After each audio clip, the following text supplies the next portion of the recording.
warahmatullahi wabarakatuh. Good morning. Waalaikumsalam warahmatullahi wabarakatuh. Morning.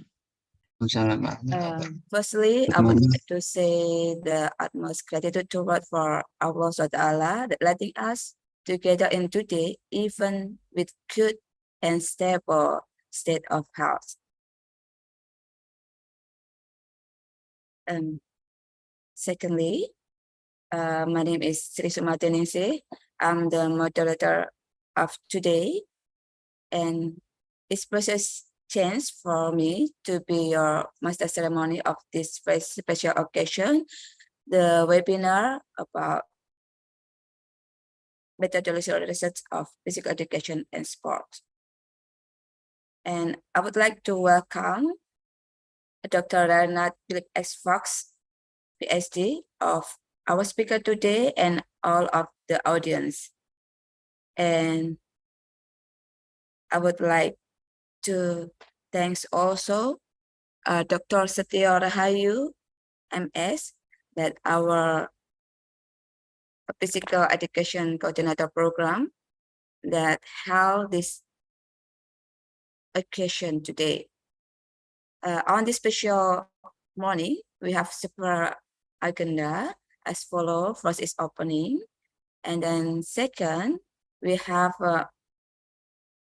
the topic from Dr. Phillips, and then the speech and the topic from Dr. Phillips, and then the third is question and answer, and the last is closing ceremony.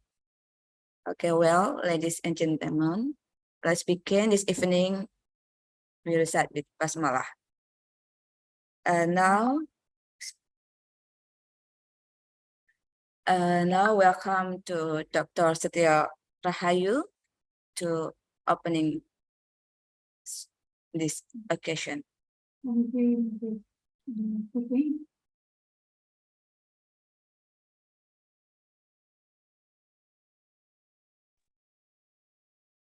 Okay, thank you, Mrs. Titin. Bismillahirrahmanirrahim. Assalamualaikum warahmatullahi wabarakatuh. Ladies and gentlemen, good morning. Selamat pagi semuanya. For all. Thank you for joining in the virtual seminar or webinar and guest lecture, Research Methodology for Physical Education and Sport by Dr. Philip X. Fox, PhD from National Taiwan Normal University. Special to Dr. Philip. Thank you very much for the sharing knowledge to my student in sports education, physical education graduate program, Universitas Negeri Semarang. And thanks to Dr. Sri Sumartiningsih as moderator and contact person for this event. And okay, everyone, ladies and gentlemen, have a nice and enjoy the webinar and guest lecture. Okay, thank you. Assalamualaikum warahmatullahi wabarakatuh. Waalaikumsalam warahmatullahi wabarakatuh. Thank you very much, Dr. Setio Rahayu, for welcoming speech for Dr. Philip X. Fox and the other participants. Now we are going the main agenda, main lecture. Here is Associate Professor Dr. Renat Philip X. Fox, PhD. The time is yours. Thank you. Thank you very much for the invitation, for the kind words.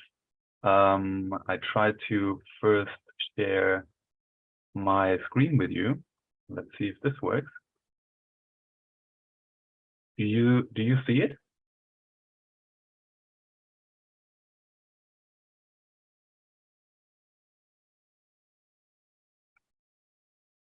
Do you see my screen? Yes, very clear. All right, great. Good. Okay, thank you very much. maybe very short words about me and what I'm doing. I am currently newly assistant professor at the National Taiwan Normal University in Taiwan since February. Before, I was 2 years postdoc here. And before this one, I was a research coordinator and manager in Salzburg in Austria. And I conducted I hold one PhD in sports science and exercise and one PhD in engineering. And my field of research is mainly biomechanics. And today I want to talk a little bit about, well, scientific research in general, specifically how methods are structured, what is included and need to be considered in methods. Also, what you as the students need to consider when you write any thesis. So literally a little bit a walkthrough through the main chapters of the method section and what you should watch out. And then transitioning a little bit into the statistics part. Picking some aspects that I find relevant and in my experience sometimes tend to be missed in statistics, beginner classes and so on, but I think they are quite important. So I hope there are 1 or 2 interesting things included for everyone. And this part is not too technical about statistics. It's more about understanding some points which are important to know about.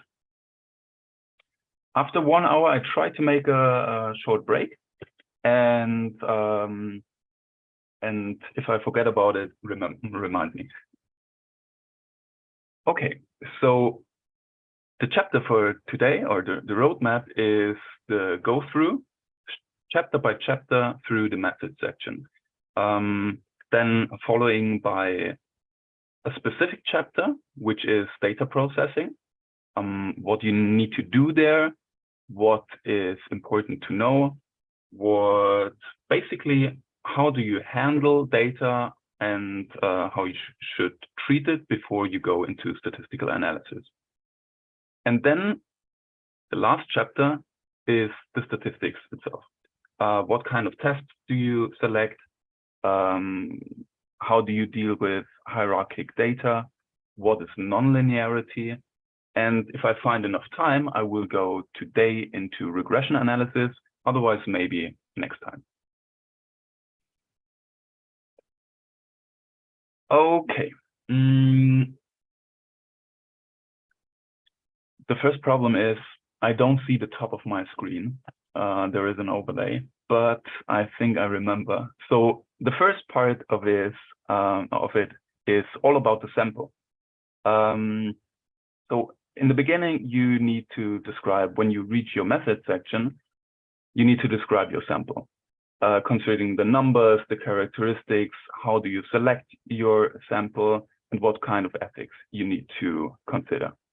I'm talking about the methods section as you write it in your thesis, or as you can read it in any article, in most articles. It depends on the fields, of course, a little bit. So there can be variations, but this structure is a very typical structure you very often find. And this is not only important for how you write stuff, this is also important in how you do the research. You do the research actually in the same steps, following the same steps as you write it. So after your introduction, when you explored the topic, when you wrote about the current state of the art, of the literature, if you understand what is known in the literature, what is not so well known, then you derive your research questions, and then you have this question for yourself: how can you solve this question? Now you get to the method section, and you need to think about what kind of sample do I need to be able to answer my research questions? What kind of study design, what kind of experiments do I need to conduct to be able to answer these research questions? What devices do I need what instruments. And this can literally be everything. Like in biomechanics, we use a lot of force platforms or 3D motion capturing or cameras. It can also be in different fields, something like a questionnaire, like any online tool. And you need to specify any device, any instrument, any tool you're using. And then once you collect the data, you need to describe and you need to know for yourself, how do you process the data? What kind of variables do you need to know? How do you calculate them? And you need to be very detailed about all this information, because other people want to understand, first of all, what you have done exactly. And second, they may want to replicate it and test if they get to the same result.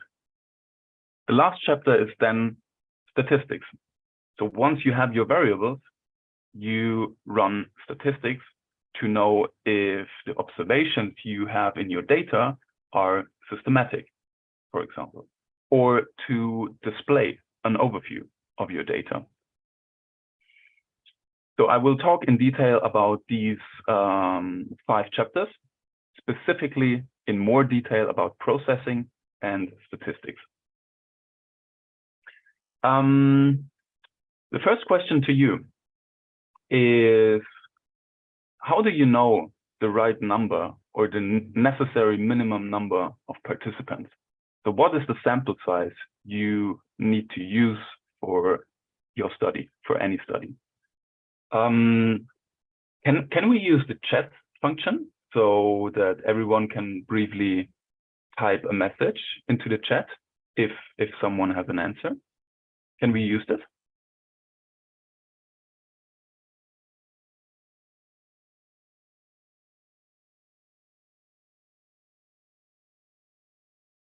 So if I assume we can use it.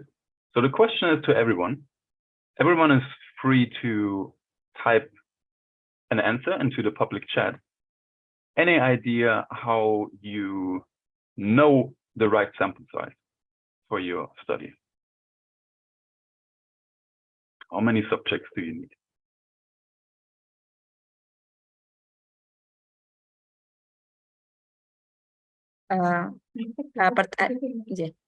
Ada pertanyaan dari Philips. Kira-kira ada berapa jumlah sampel yang sesuai untuk penelitian? Bagaimana kamu bisa mengetahui bahwa jumlah sampel itu benar dan berapa jumlahnya? Silahkan bisa dijawab langsung.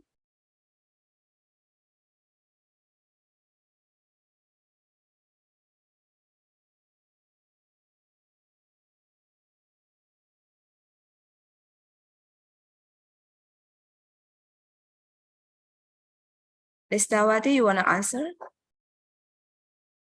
Yeah, you can try it. Just try. You can open your mic. Unmute. Yeah, okay. Okay, thank you. Maybe I can use Indonesian language because I'm not really confident with speak in English. It's okay. Okay.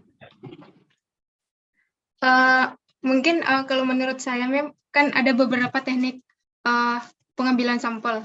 Nah, di situ dari teknik pengambilan sampel itu seperti simple random sampling, itu kan salah satu cara untuk menentukan partisipan atau sampel dari suatu penelitian. Nah, kalau misalnya untuk mengetahui jumlahnya sendiri, itu kita bisa menggunakan salah satunya, yaitu dengan menggunakan rumus Lovin. Seperti itu. Mungkin itu, Mam. Jadi terdapat beberapa lagi selain simple random sampling itu, terdapat juga yang namanya stratified random sampling, kemudian purposive sampling. Mungkin seperti itu, Mam. Terima kasih. Jumlahnya partisipan berapa? Jumlahnya itu kalau misalnya kita menggunakan rumus Lovin itu tergantung dari jumlah populasi besarnya, Mam. Oke. Kira-kira berapa? Contohnya populasinya 100. Berarti jumlahnya? Kalau 100 ada berdasarkan satu sumber itu kalau misalnya 100 itu kita bisa menggunakan semuanya, Mem. Tetapi kalau di atas 100 itu bisa menggunakan 15 sampai dengan 25% dari populasi tersebut. Jadi ada sumber yang mengatakan seperti itu. Okay. Ari Kunto kalau tidak salah. Okay, terima kasih. So Philips, Risawati answer that there is depend on the population about the sample. So if they use the formula, is about 25% from population. But if they use total sampling, they can use all population to be the participant.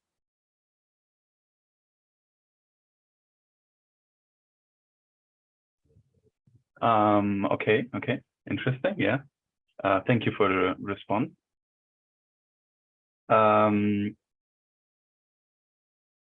Some additions from my side. How to get it? Wait, it seems I'm now. Okay. Okay. So yeah, I would, if I can add something to it, I would say the characteristics of a sample. That is a methodological question. So in order to be representative, you need to know the characteristics you are interested in, and you need to control for these characteristics. So representation is a methodological problem. The number is a statistical problem.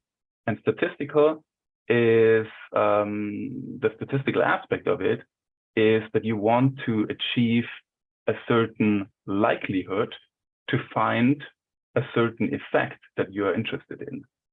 You have different effect sizes. So there can be huge effects in differences. There can be very small effects in differences. The smaller a difference is, the harder it is for the statistical test to find it significantly. So you need to define what is your significance level you need to have, or you think is meaningful for your research. In most fields, it's 5%, T 0.05.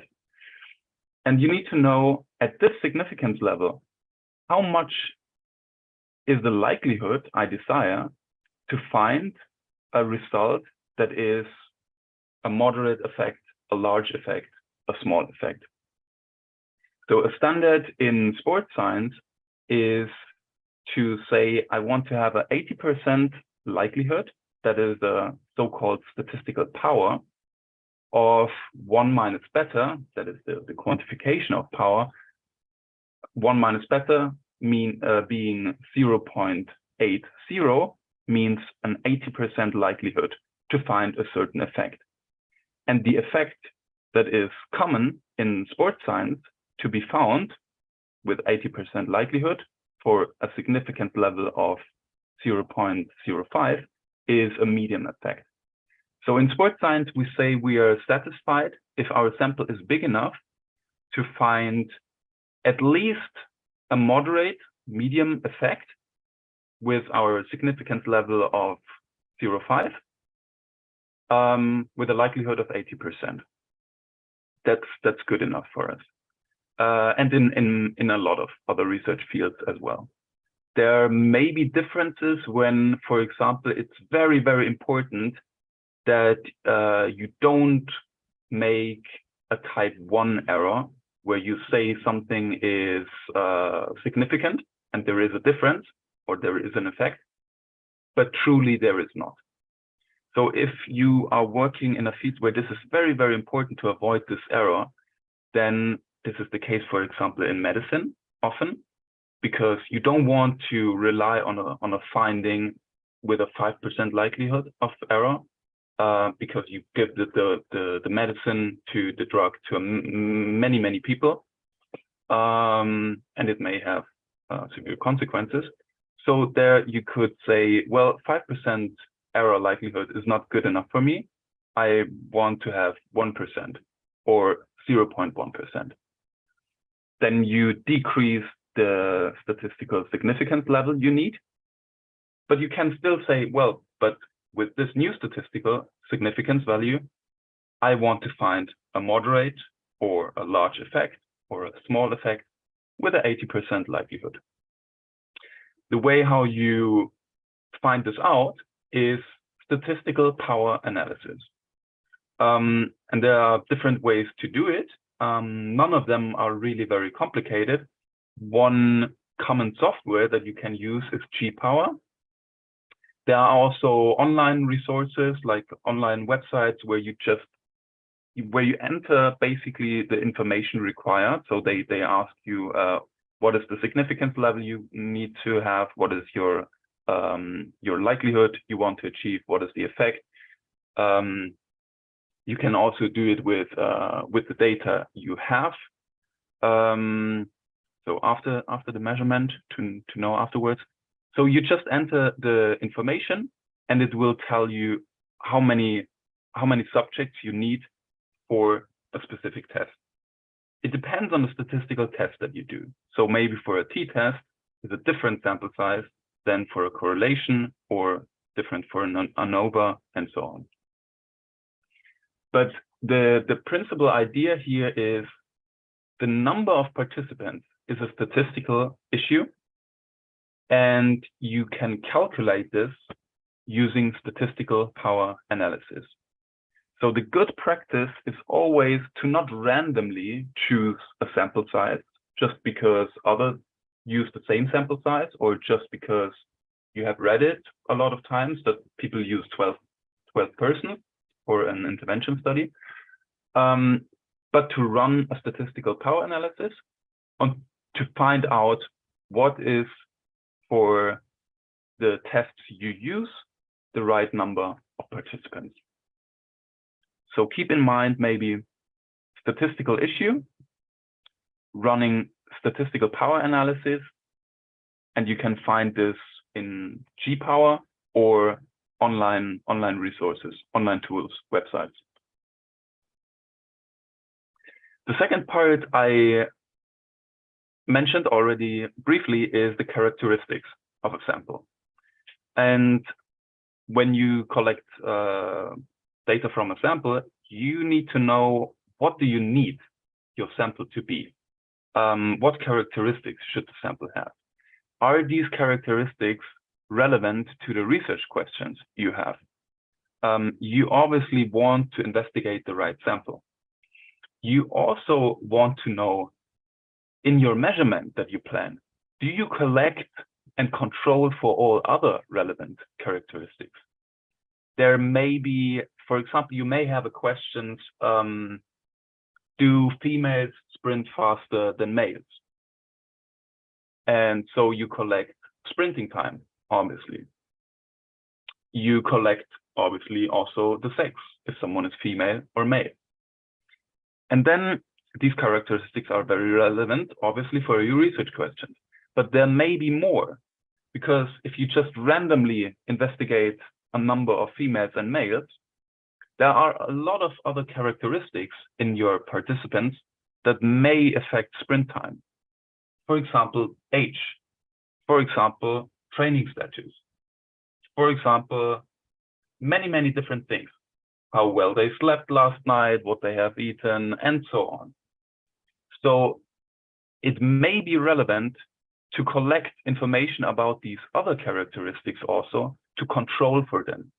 Because maybe otherwise it ends up by accident, or for maybe also even for a systematic reason, that all your females you collected were from a sports school, and the males you collected were from a general school. And then it happens, well, that the females were better trained, and then your data will show, in fact, oh, they sprint faster.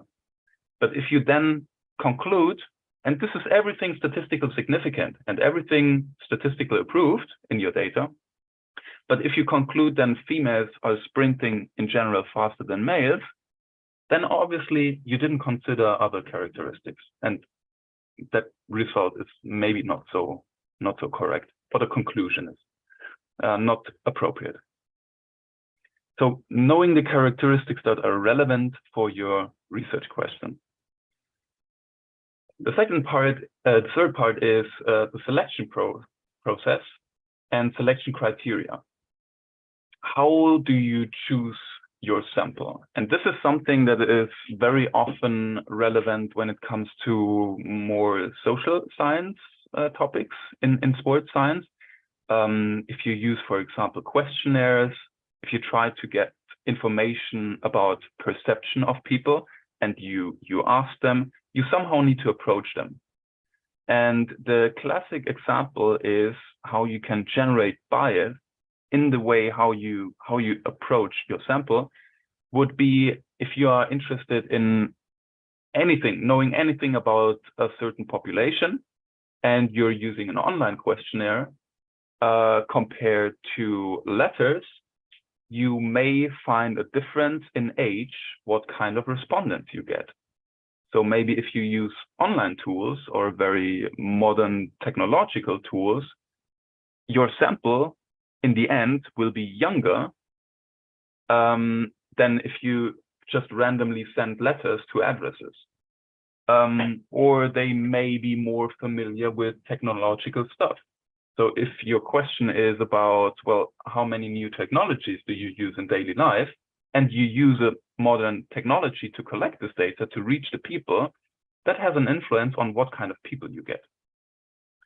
So by how you define the selection process, you may create bias in your data already.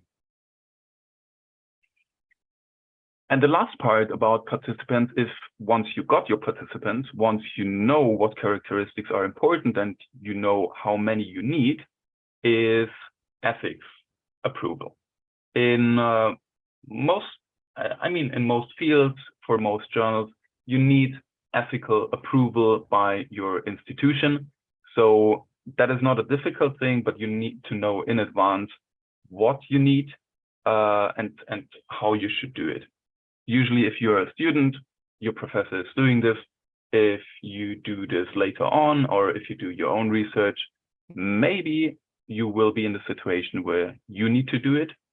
In any way, if you write something, you need to provide it, this information.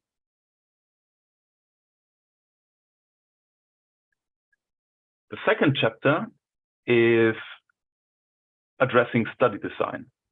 That includes all kinds of experiments, the protocol you're using. For example, do you do an intervention study, longitudinal, where you observe people over time, or do you do a cross-sectional study where you collect data only once and you check differences, for example?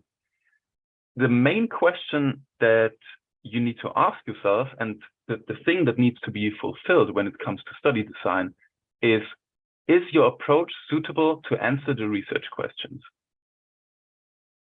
In other words, does your approach reduce any possible risk that the observations could be explained by any other effect than the ones you aim to investigate? You have a certain goal, a certain purpose on why you do the research. You have certain research questions and you want to answer them. And you want to test certain effects. And you have an idea how you could explain these effects. And it would be bad if your research design is built in a way that there could be also other explanations, other than the ones that you wanted to test. So then afterwards, you don't know which one is the right explanation. So you want to find effects that you are interested in, and you want to reduce possible other explanations for these effects. It would be bad, for example, if you collect data, you run your statistics, you get the results, you find a significant difference between something, but then, for example, in the previous example with the females and males in sprinting, let's say if you just randomly took a sample, a female sample, a male sample, and you didn't control for age, or if you didn't control for athletic performance level, then because you did not do this, you run the risk that there is another explanation for the difference you observed. So you may observe a difference in sprinting speed, and your goal of the research was to explain any difference by a sex difference between females and males. But because you didn't control for other things, you cannot know in the end. And because there are other explanations. This is something you want to avoid always. Your explanation must be clear. Then it's good. So this second point, does your approach reduce any possible risk that the observation could be explained by any other effect than the ones you aim to investigate? That is basically a core idea of what makes a research design a good research design.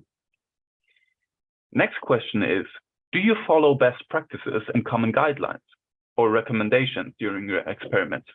For many kind of experiments and protocols, you find guidelines or recommendations that are published in the literature that it would be very good if you know about them and you use them as a reference and you follow these guidelines and recommendations to the degree where it makes sense in your particular study. Then are all your decisions based on rationales and supported by references or good reasoning? Every decision you do in your method section in general, but also including the study design, there must be a reason for why you do it this way and not another way. And these decisions should be based by references, so previous knowledge that was gained, or you must have a really good reasoning for it. You cannot do something just randomly. So state and make clear where your knowledge comes from, what kind of knowledge you are building on for your own research. Is everything you do described with sufficient detail to replicate the same procedure? That should be the goal of how to display your methods. So someone else should be able to replicate your study, should be able to repeat it. If another person is not able to, because there are information missing that are crucial, that are changing your results, then this information should be added. It's relevant.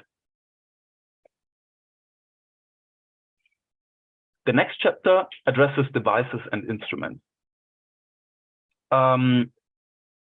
I think that's a little bit a broader question, but an easier one. What information do you need to provide about any devices or instruments?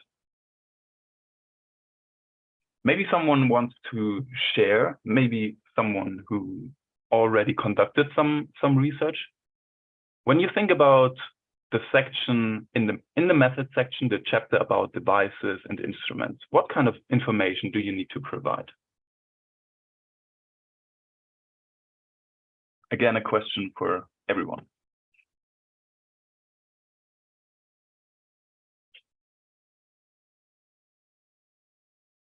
Can be completely different things. Mhm. Ilham, you wanna answer? So you can open your mic. Ilham Arfan Junaidi. You wanna answer? Not yet, thank you. Oh, not yet. So Mr. Afif.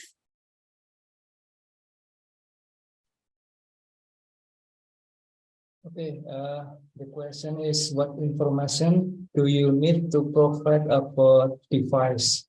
I think we as a researcher must make a study or a literature study to find what device or instrument what we need and how to use this device. So we must know about the specific tools or software we must use. I think this is my answer. Thank you. Thank you. Thank you. Thank you. Yeah, there were a couple of good points. So first of all, it can be many different things. It can be tools, as you mentioned, or it can also be software. The next part you mentioned is we need to provide specific information, and we need to provide information how we use it. All these things are important, yes. Let's see what I said there. Yeah, including a variety of things that can be equipment, any tools, it can be models that you are using, or also algorithms, ways of calculations. Or it can be questionnaires. So a variety of things. And we need to be specific. We need to provide the technical data about our device. And we need to use it in appropriate settings for the purpose that we are interested in. That means for more technical devices, for example, sampling frequency in systems that are supposed to measure position. So we have, for example, these equipments, local positioning systems, where sensors collect data from players, and players walk around on the court, and you measure the position.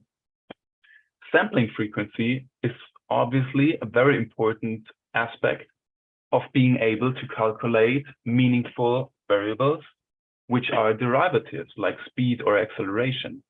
So maybe the position is good enough, but if the sampling frequency is low, acceleration values will not be very accurate anymore.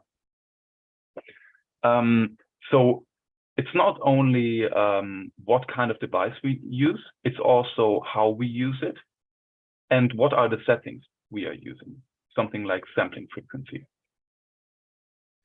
The third point is a very, very important one. Is the device valid for the specific purpose and use case that we apply? And is this supported by the literature? Otherwise, we need to run our own investigation. Not everything is validated, but it would be nice to use only equipment and devices that are validated. Then you should refer to the source that validated it. And things need to be validated for how you use it. It doesn't make sense if a validation was done in a specific use case and you use it differently. That doesn't then need to transfer. It's not 100% safe that for your use case or specific purpose, equipment is valid if it was validated for a different use case and different purpose. So that's something important to pay attention on. Do you use the tools properly? So there are a bunch of instructions and guidelines online for many tools, how to use them properly, how to make the setup in a good way to get clean data. So these things should be searched. So these things should be done in advance, doing literature research, finding recommendations and guidelines, and following them. I need to plug in my charger to stay with you. Okay. Next part is processing. This includes also the variables you need, the variables you calculate, and how you calculate them. And this is the first chapter I want to go into a little bit more detail later on. First, to give you an overview. So now the first point is more relevant in, for example, biomechanical data, but it already starts with how do you cut your data? What is the beginning of a data point? What is the end? And how do you define it? You need to define it in a very clear way that can be replicated by other people, other researchers. So usually it's not so good if you just say, well, if an athlete moves, then the measurement starts. You should quantify what is the beginning of the movement. How do you find it? There must be some sort of calculation or something how you can find out. Maybe it is a shift in center of mass, or it is a certain segment like the fist in a punching movement or in a strike that that exceeds a certain threshold, and then it's defined as the start of the movement. Or the end could be hitting a certain target. As soon as you have the first contact, the measurement ends. Things like this. So you need to know how to cut your data. The second point, how do you filter it? Do you filter at all? Or do you smoothen? What are the differences? What are the different purposes? So I will talk in specific about filtering and smoothening, because I think it has different reasons why to do it, different benefits, and maybe it's not for everyone 100% clear what are these differences and when to use it. How do you handle outliers? You measure a lot of data, and you will find always some data points that are very, very different to all the rest. And the question is, what should you do with them? The problem here is that outliers often represent a statistical problem. They will mess up your statistics. And very often these outliers are not representative for the thing that you actually want to investigate. So we will discuss some ideas about how to handle outliers. You should always use clear and common definitions, common if they exist, otherwise you need to define them, but be clear in your definitions and derive the variables that are meaningful for your research questions. So again, know your research questions and think about what variables do I really need that will help me to answer this research question. If I'm interested in knowing how strong are the legs for an individual, for an athlete, because I want to understand his jump performance, then maybe just measuring peak force is not enough, because peak force is not the main characteristic that will lead to a high jump height. So maybe you should derive a different variable then, or additional different ones, like the impulse during the push-off, things like this. So you need to know what is your research question, what is actually a good quantification, a good variable to give valuable information about the aspect of your research question. And then also use valid calculation. For some variables, there are different ways to calculate things. For example, if we talk about asymmetries between the left side of your body and the right side of the body, this is a relevant thing for topics when it's about health aspects in lower limbs, in legs, for example, or in balance issues. So there are different ways how to calculate asymmetry. There are different indices, and it's important to make the research first to check what kind of calculations do exist, what is meaningful for my purpose of research, and what is validated.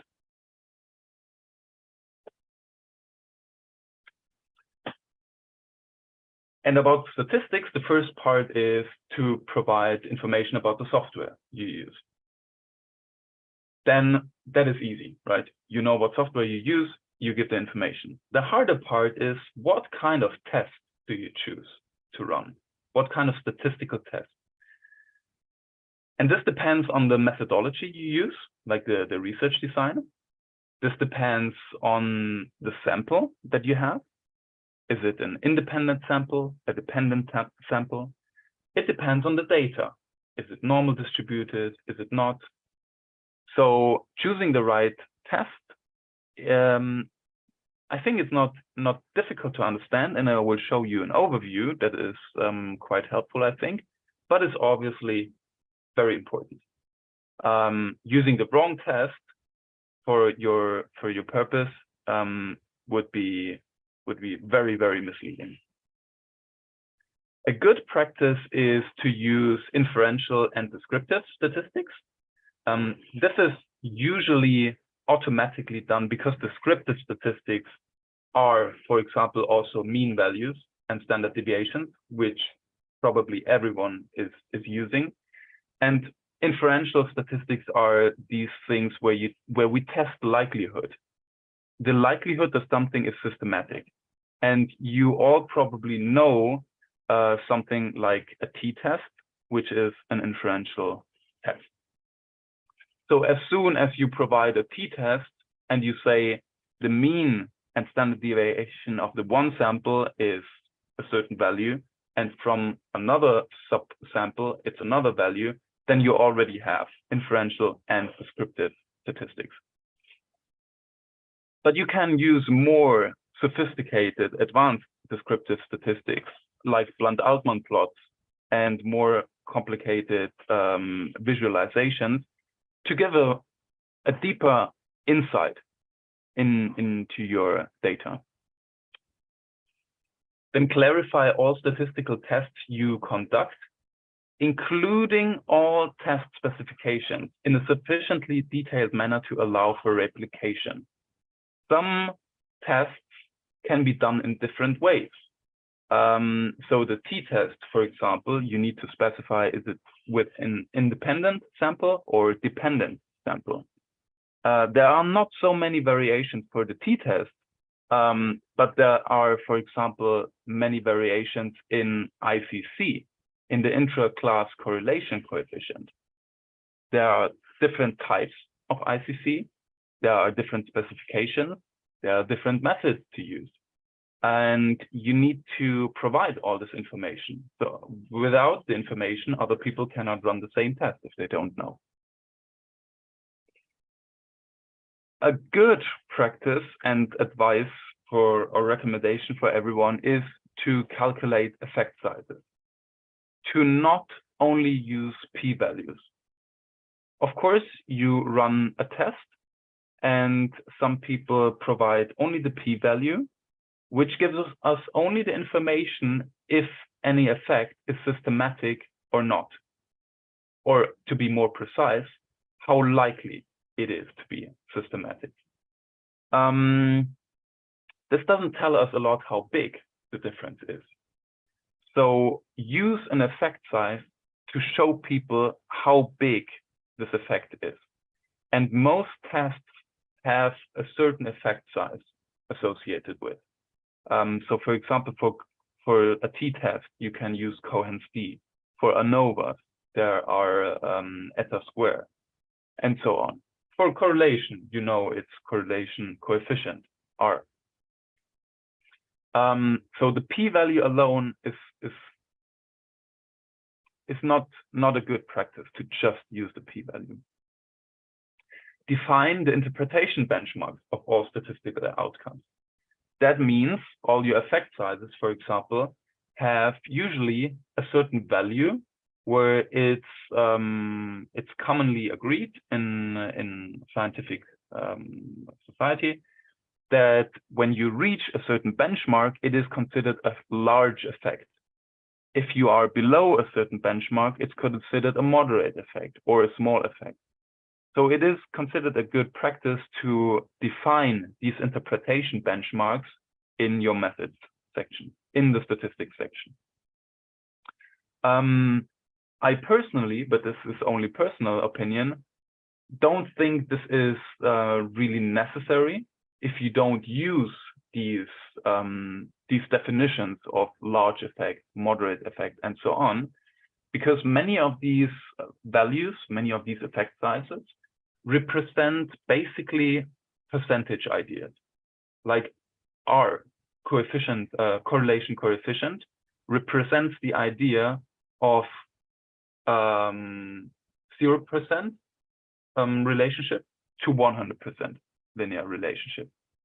Partial eta square is also a relative expression. So, or ICC is also a relative expression, ranging from 0% to 100%.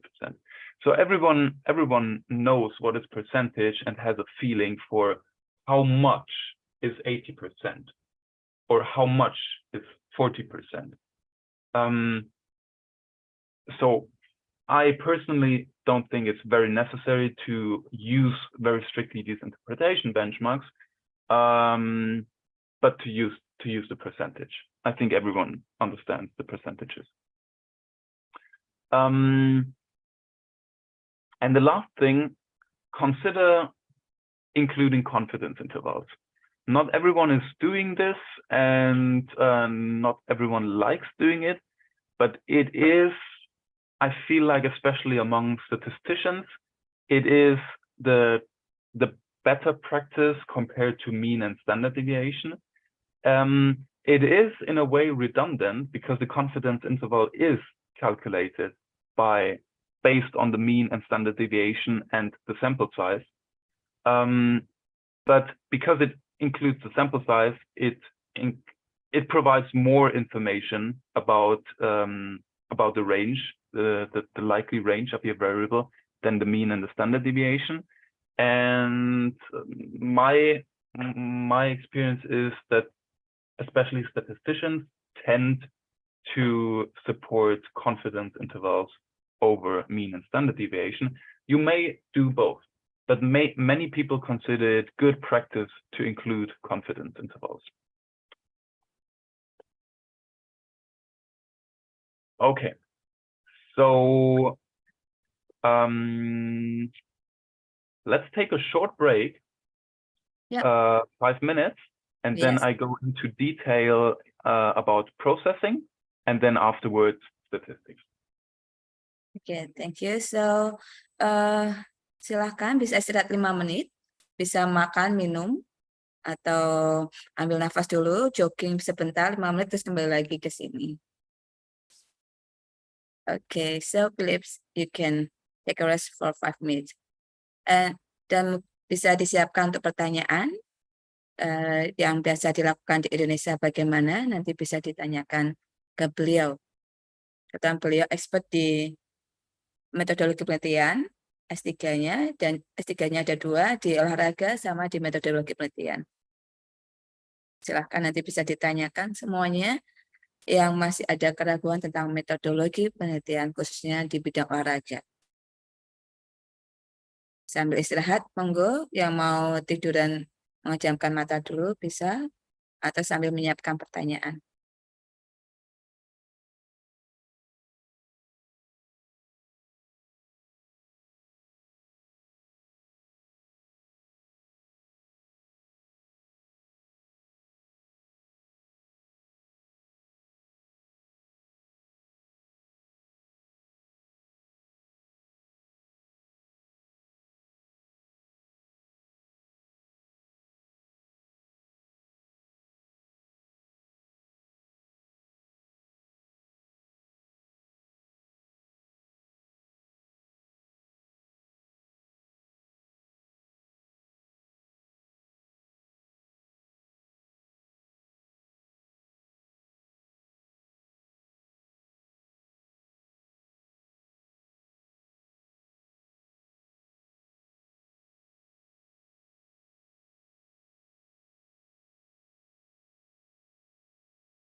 Phillips?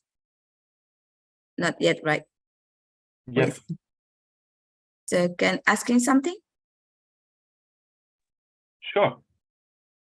So the presentation class before, is it necessary to have analysis the normality or homogeneity before we go into the test? Depending on the test, yes. Yeah. Some tests require normal distribution or homogeneity, and then you should test it. Although some people say it's not very important and it doesn't have a huge impact on the outcome.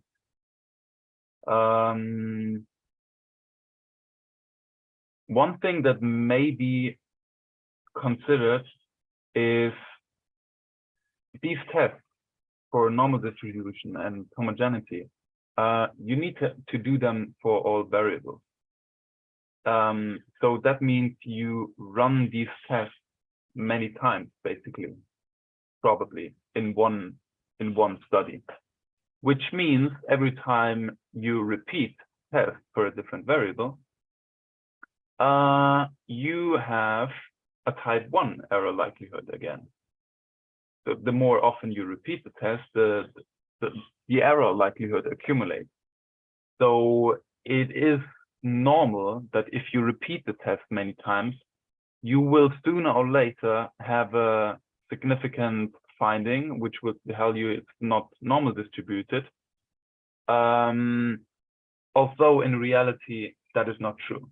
It's just a type 1 error.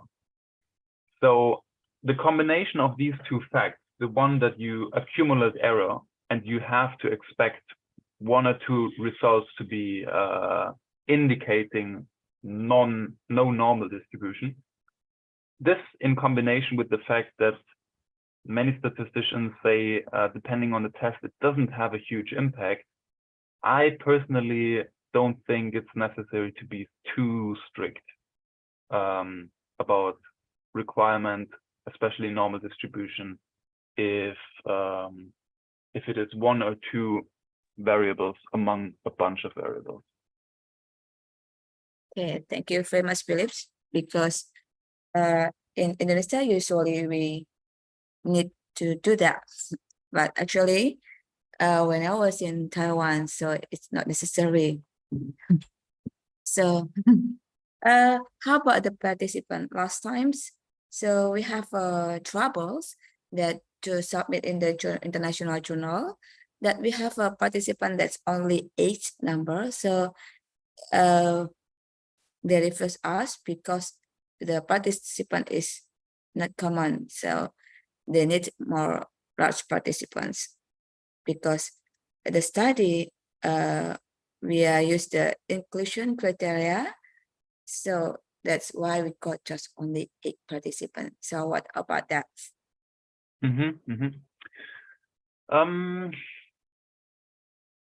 Maybe the first point is, in general, for small sample sizes, non-parametric tests are often more suitable than parametric tests. And for most tests, you have a non-parametric alternative. So you can use Friedman test or U-test instead of T-test, Wilcoxon. So that could be an idea, to use non-parametric tests instead of parametric tests. I think that is also kind of likely that a reviewer will suggest doing a non-parametric test for a small sample size. The other more general idea I have about it is it a problem in your, is the sample size a real statistical problem in your study? This is something that should be asked after the measurement, if you have your sample already, because the problem of a small sample size is that you lack the statistical power to find a significant difference, right, at a certain effect size. So actually, the sample size issue is the statistical issue. Let's assume you have a small sample size, but the findings are, like the results, are statistically significant. Then the problem does not really exist in your study. Before you do the measurements and before you know the results, you know you should have included a larger sample size. But if you see it afterwards and you see, well, despite the small sample size, you got significant results, then the sample size is no problem in terms of statistical power. Although the power may have been weak, you still manage to find these results. So it's not really problematic then. So if you assess it afterwards, just check if your statistical results are significant or not. If they all are, then I would tend to say, well, the number of participants is not that big of a problem, at least not for generalization of the finding to the larger population. If results are non-significant, then it's a problem. That could be because of the small sample size. If statistical results are closely missing significance, like they are 0.06, 0.07, 89, something like this, then this could be exactly the case where if your sample size was a little bit larger, all these results would have been significant. That could be. So if you were working with a small sample size, I would not say about results that closely miss significance that they do not differ, or they do not relate, or something like this. Because it may be very likely that they all do differ, that they all do relate, and just because of the sample size, you couldn't find it. So yeah, first of all, maybe using a non-parametric test is more appropriate. Second one, checking if the problem is really relevant for you because you miss significance. And about things that closely miss significance, being very careful, having in mind these could be all significant. Okay, thank you. Because the last about participant is about the anemia. So for the woman with anemia and exercise, so we can get just only small participants. But it's difficult to have published because the number of participants is only small. Yeah, it is a common problem in sports, I think, especially in performance sports, elite sports, because there are not too many elite athletes. Hopkins was also talking quite a bit, I think, about this problem, especially in sports, having small sample sizes. And he suggested, what was the name? He suggested alternative statistical approaches like magnitude-based inference or something like this. That could be an alternative idea. I don't know the details about these alternative concepts. I think in general it's always a little bit tricky sometimes when it comes to publication with reviewers. If you use alternative concepts that are not so well established, even if they are good and reasonable, you may have the risk that a reviewer doesn't know it and you need to argue a lot about it. So yeah, but that's a personal strategic decision everyone needs to make for themselves. Thank you.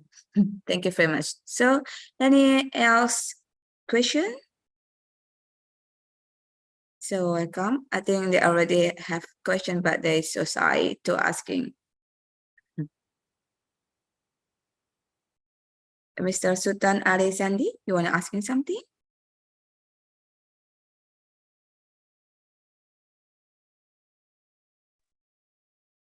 Oh, not yet. Mrs. Delima Enga, you want asking? Oh, here have Dr. Hamid from Iraq. Welcome. You want asking something, Dr. Hamid? No? Okay, so you can continue to the other slide.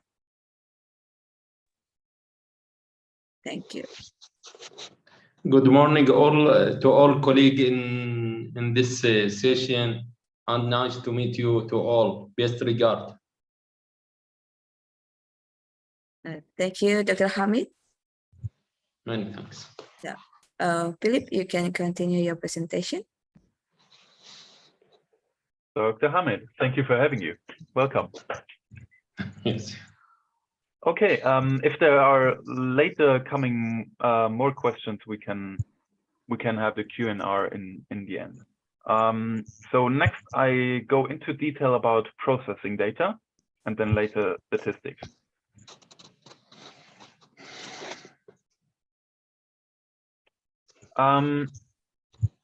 First, the question to you: what do you do with outliers?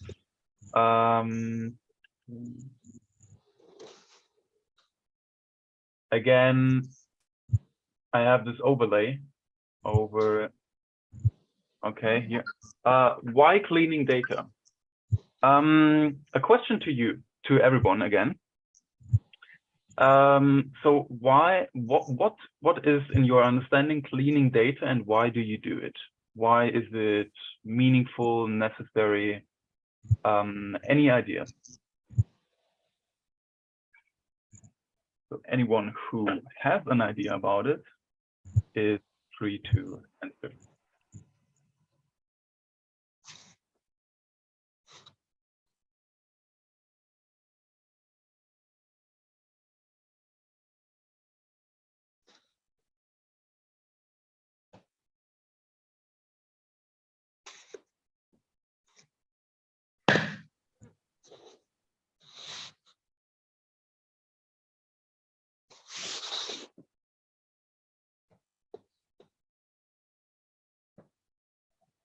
I gave a little hint earlier already. I think I even said it indirectly already.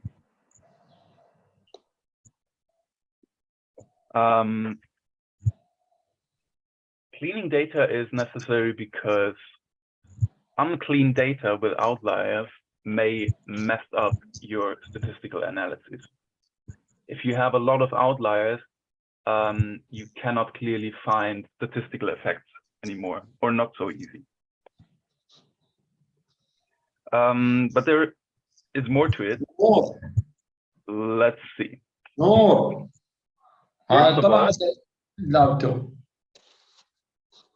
First of all, data cleaning is not a cosmetic act to make statistical results look better or to get results closer to what we expect or wish. That is the first important thing to understand. Data cleaning is not to make the data look better. The purpose of data cleaning is to remove error that we do not want to investigate, that is not supposed to be investigated, because it would mess with the statistics, and messed up statistics would lead to misleading, incorrect results. There is this quote that was assigned to Winston Churchill, but actually it's not, but I didn't find where it's originally from. Do not trust any statistics you did not fake yourself.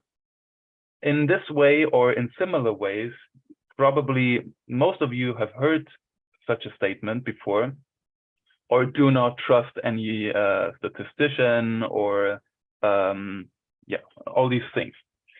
In fact, this comes from the fact that in statistics, you can play a lot with data, and you can play in different ways until you find what you wanted to find.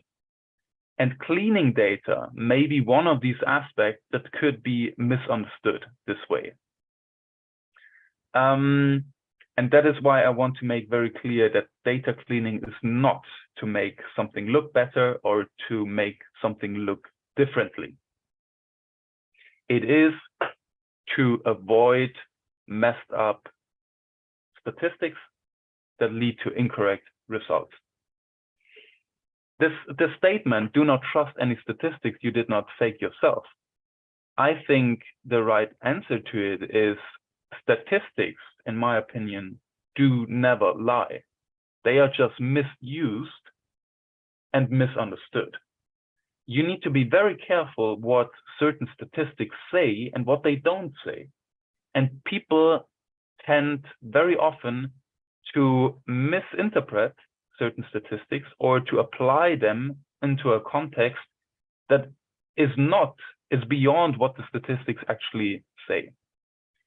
So that is the real problem about statistics. It's not the statistic itself. It's how we understand them and how we use them. So we may have outliers and abnormal data points in our data set. If we have deviations in characteristics like age, for example, we have a characteristics in our sample that could be age, could be one of them.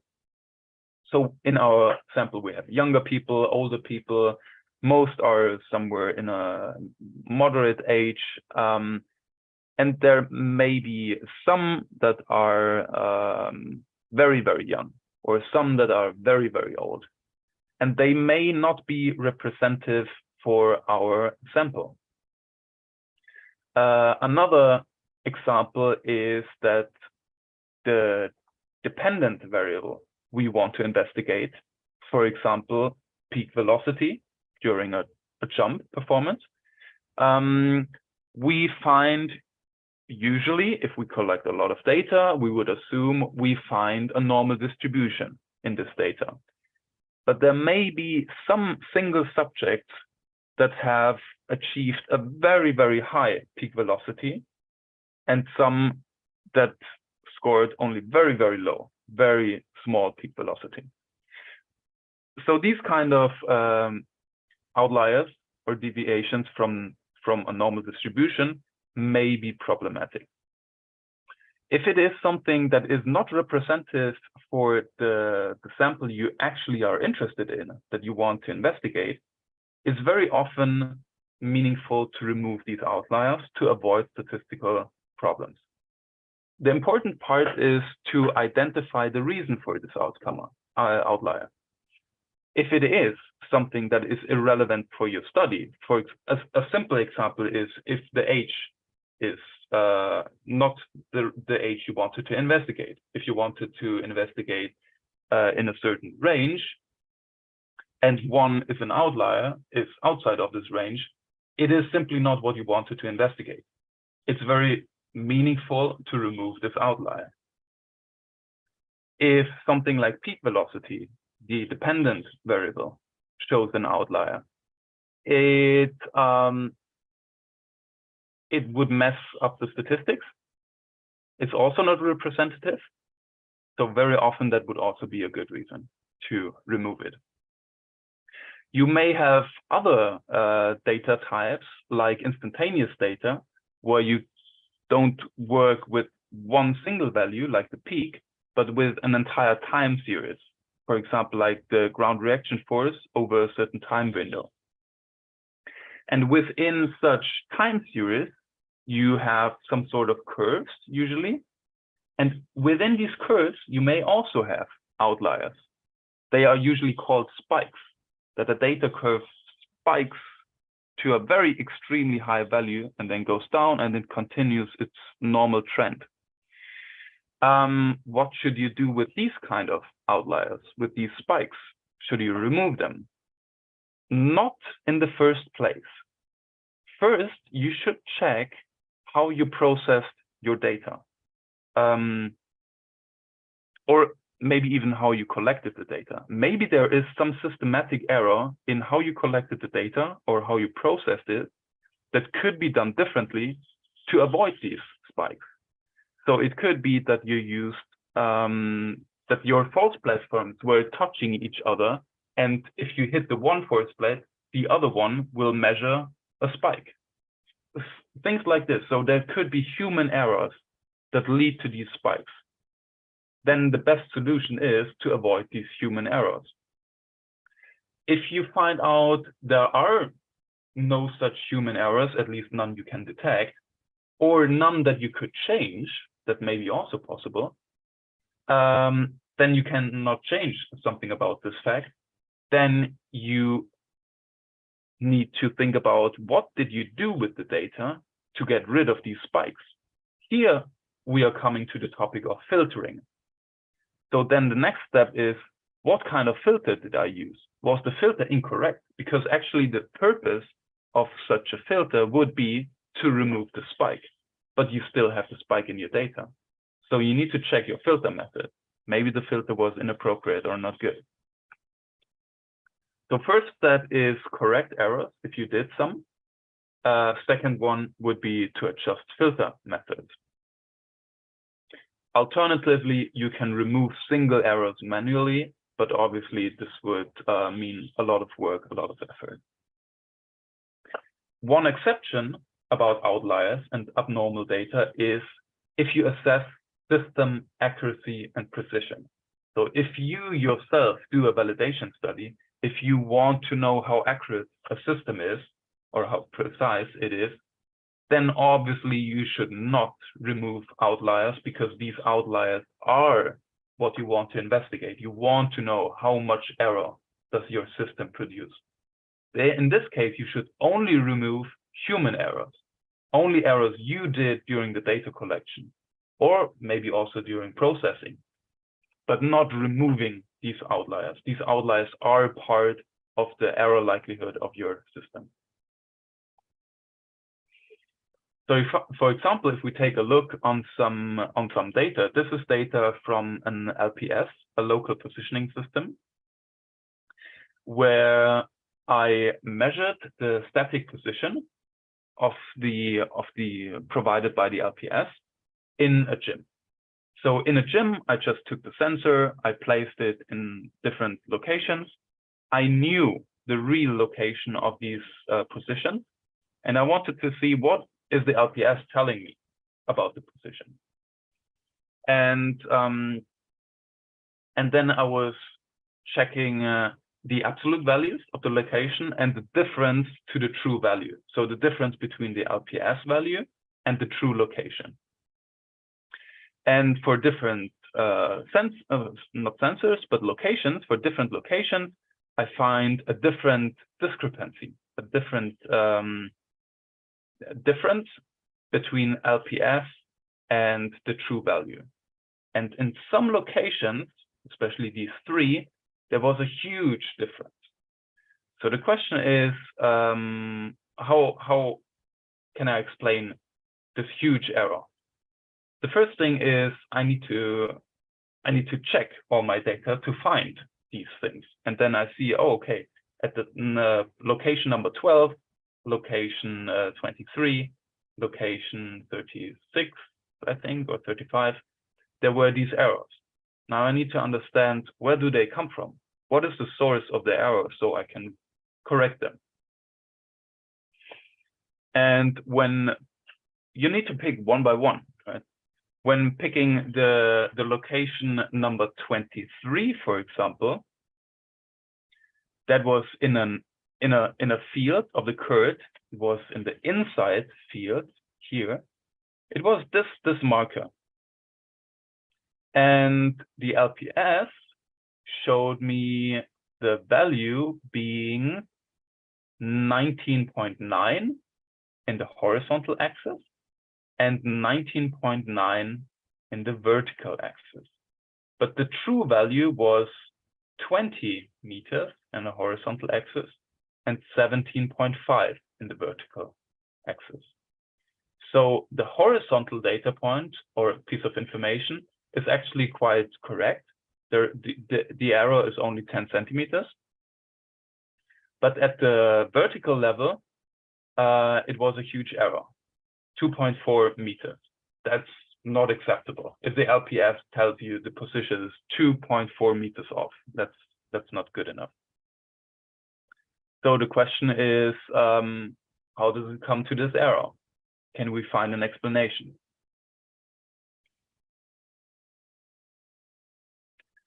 The first thing we want to exclude is human error. obviously. The most obvious one is that the sensor was placed at the wrong position. Maybe there was some sort of error in how I measured the real location, and I just put the sensor to the wrong place.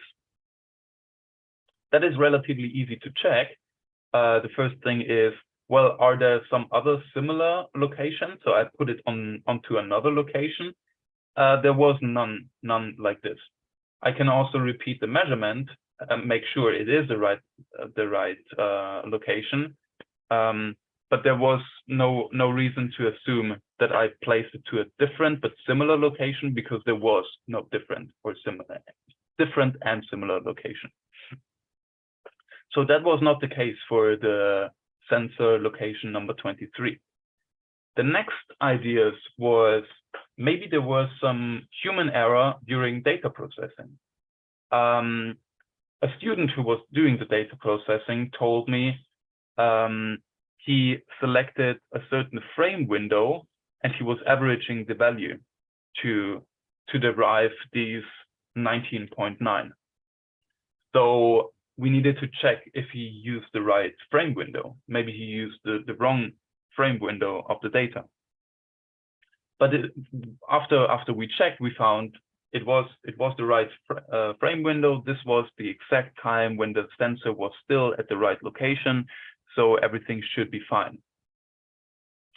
The student also told me he was copy pasting the data from one column into a different one for the processing.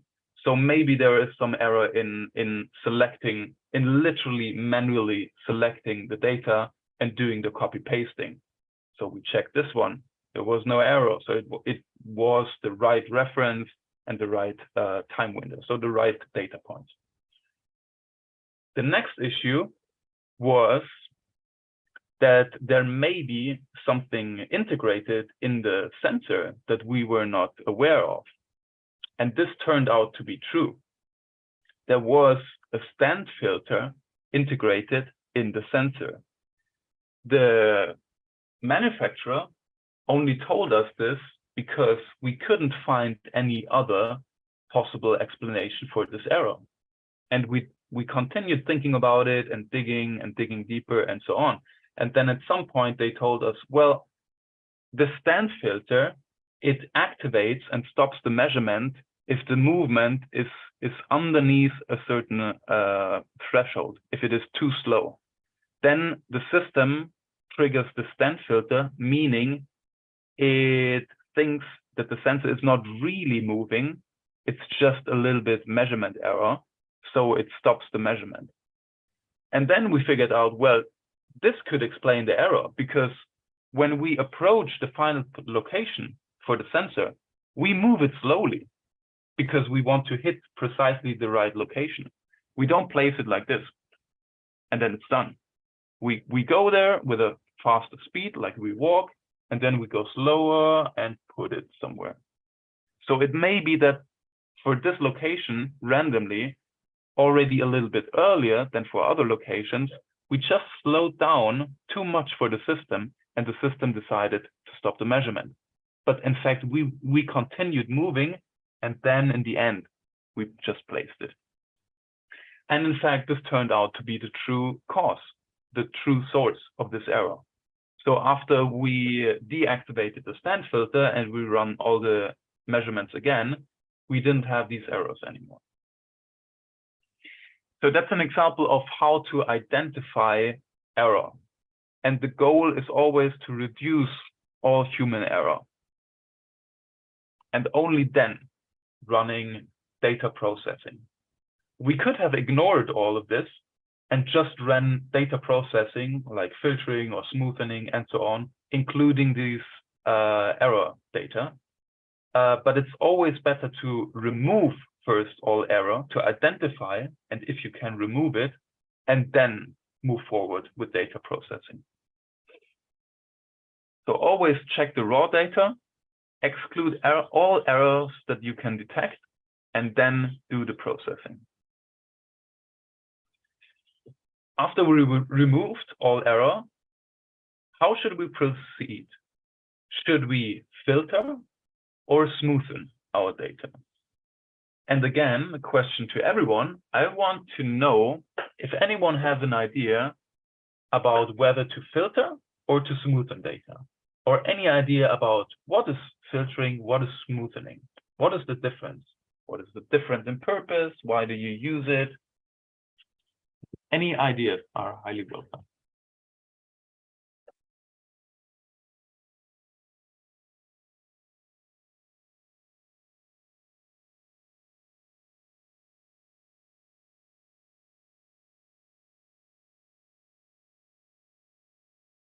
Ada yang, okay.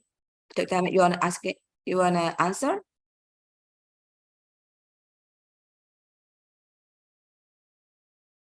No? Okay. Anyone want have an idea? Dr. Hamid wants to answer, I think, but the microphone is muted. Yes.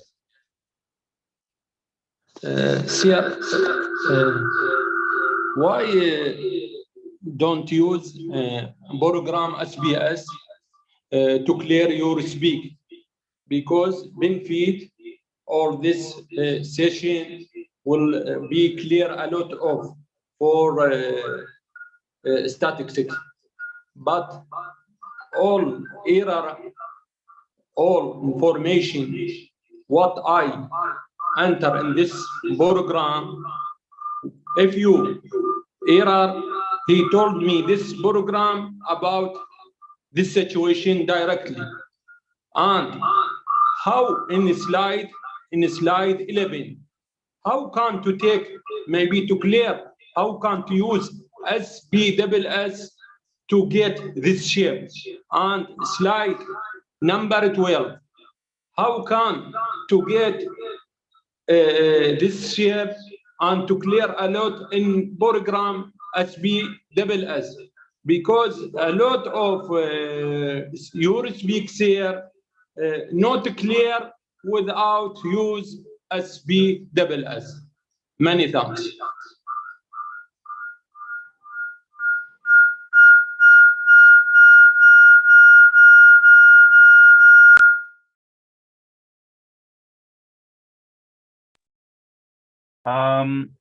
I had a lot of echo in the audio. Yeah, me too. But, okay, so I didn't hear everything precisely. But so irrespective of what specific method for the cleaning you use, or even what kind of software you use, if SPSS, it doesn't really matter. So there are different ways how you can clean it, but the general idea is always, before you use SPSS for cleaning or whatever, you try to remove all the errors in the actual data collection first, and in all handling, whatever you did, in all handling first. And once these errors are removed, then proceeding with the data processing, because the data processing itself may not have a 100% clear cutoff between true values and error. So there is, to a certain degree, always a little bit mixing between true errors and errors, true values and errors, which means if you keep errors in the data and then you process, you clean with SPSS or anything, then you do not only address for 100% the error, you also affect the data of the true value, which you want to avoid. So the idea is to remove all errors as much as possible. Then you can decrease the effect of your actual cleaning method, no matter what it is. And the smaller the cleaning effect is, the smaller is the effect on the true values.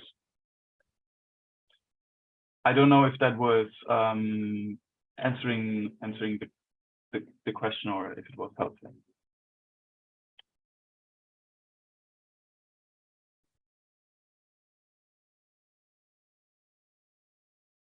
Okay. So any else wanna have idea to answer? Dante Putri, you wanna answer? Or Mahadi, welcome. So you want answer? Okay.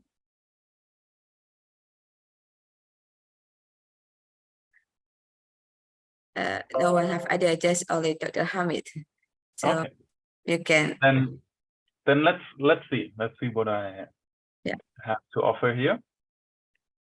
Let's try to understand what these two different things do. Filtering removes a certain frequency spectrum that is not associated with the error in the signal. That is associated with the error in the signal. So filtering removes a certain frequency from the signal. It does not affect other parts of the signal, other frequencies of the signal, where I assume to be no error. So the filter tries to address specifically parts of the signal where I think there is error, or where I know there is error, and it does not touch other parts of the signal where I know there should be true values. The result will be that the curve of your data looks more smooth afterwards. Well, smoothening is reaching the same. The curve looks smooth afterwards, but it is doing it in a different way.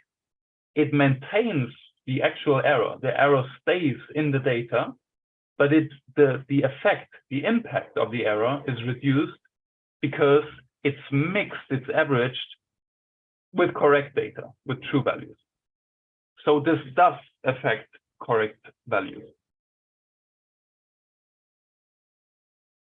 So is this difference clear?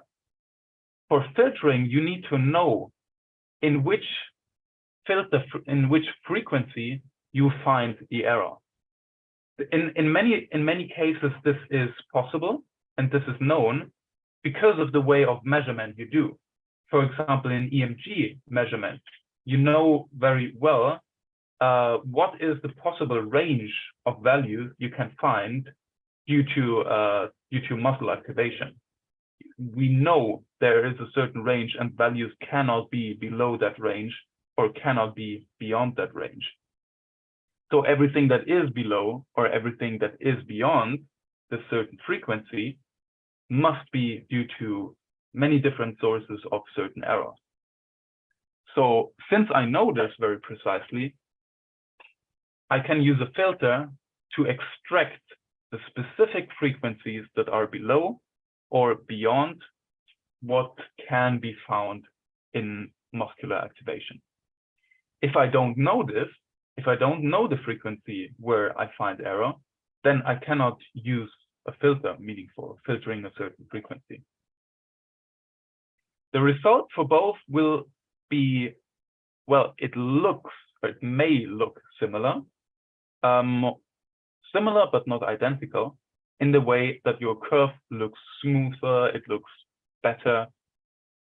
But the difference is a good filter does not touch true values a lot, correct data, and smoothening does.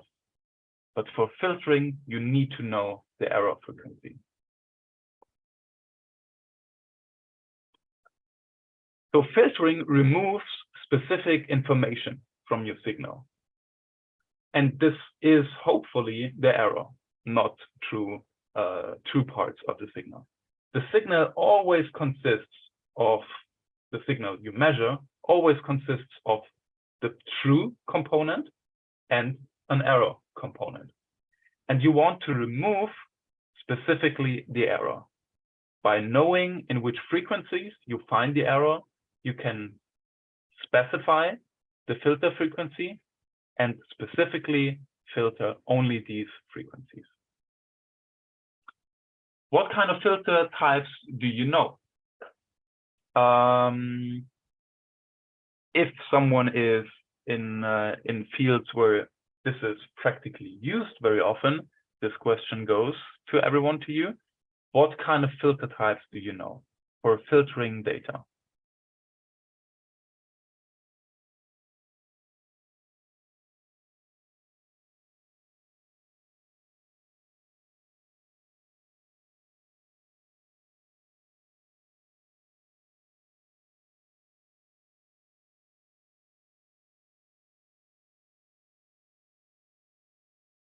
People can also write it briefly into the chat.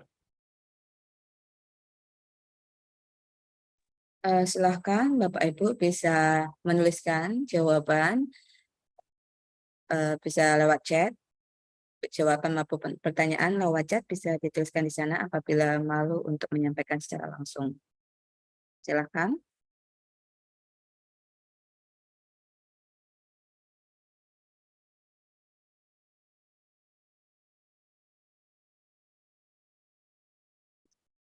Dr. Adri, you wanna have answer something? Ada Yuka Suara, you want answer?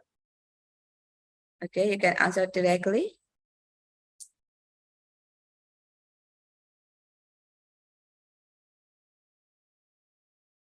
Oh.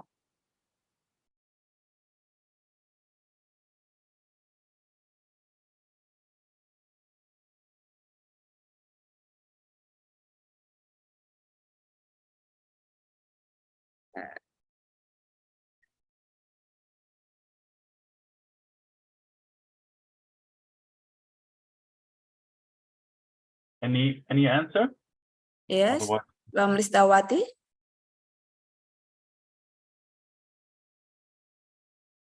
Listawati already answered in the chat box.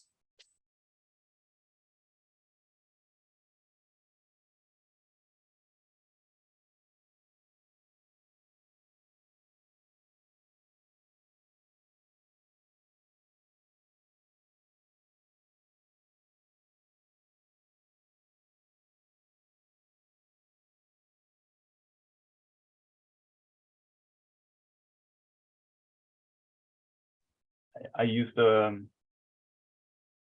more. Oh, was I muted?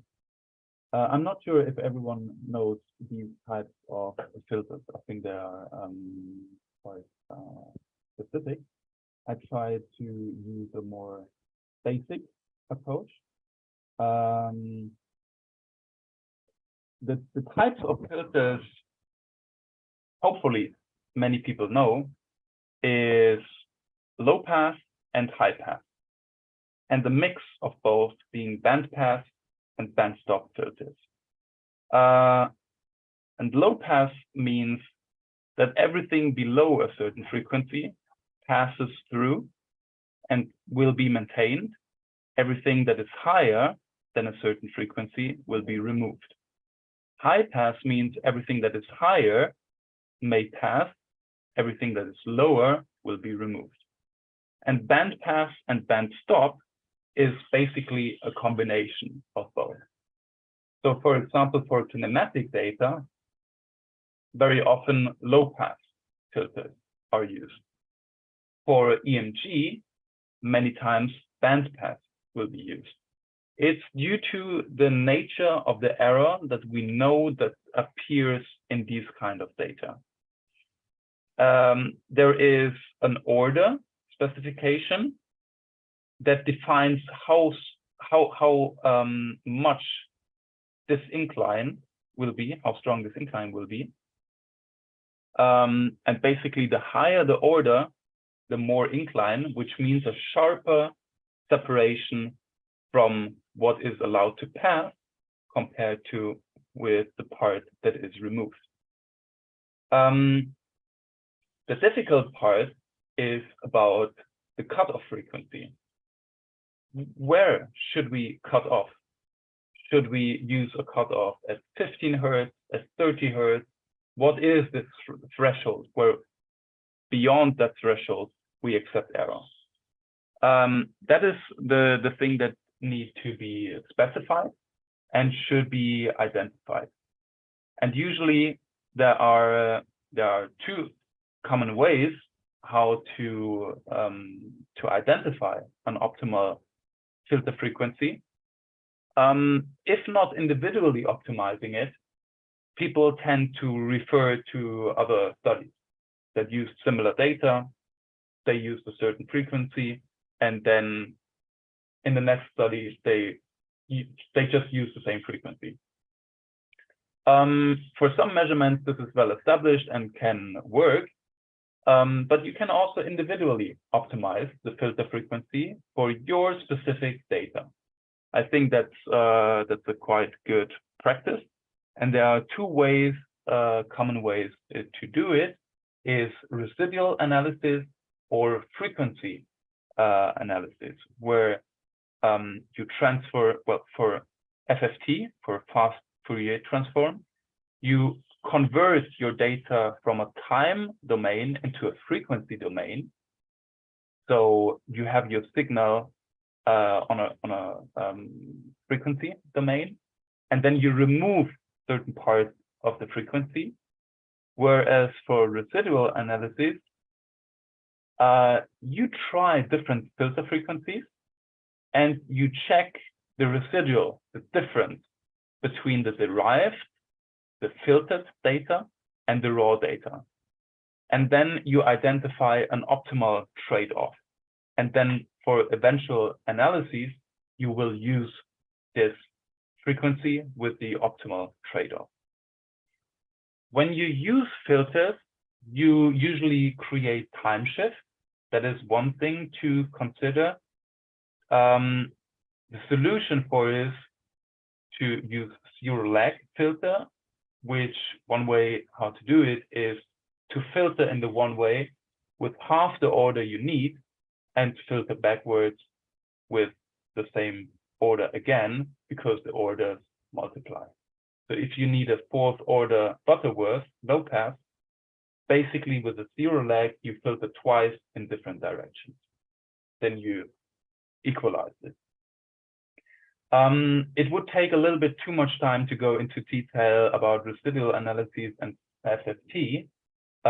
So I included this, this research paper where I think it's quite good explained how both of these concepts work. And the information provided in this paper is sufficient to also do it by yourself. But the take-home message is, if you are not sure about the frequency that you should use for your filter, there is a way, well, there are two ways to individually optimize the filter frequency for your specific data: residual analysis or FFT. What about smoothening? What do you know about smoothening?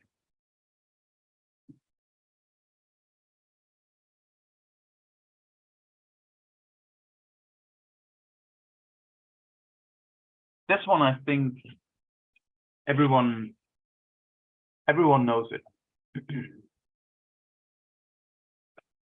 So maybe to save time, I will give you the answer. I'm sure everyone has heard of moving average. A moving average is basically one method to smoothen data because it makes the curve look smoother. But it does not exclude or remove the error. So the error stays in your data set, and you just make the curve more smooth. I displayed these data sets. I made them up to be representative.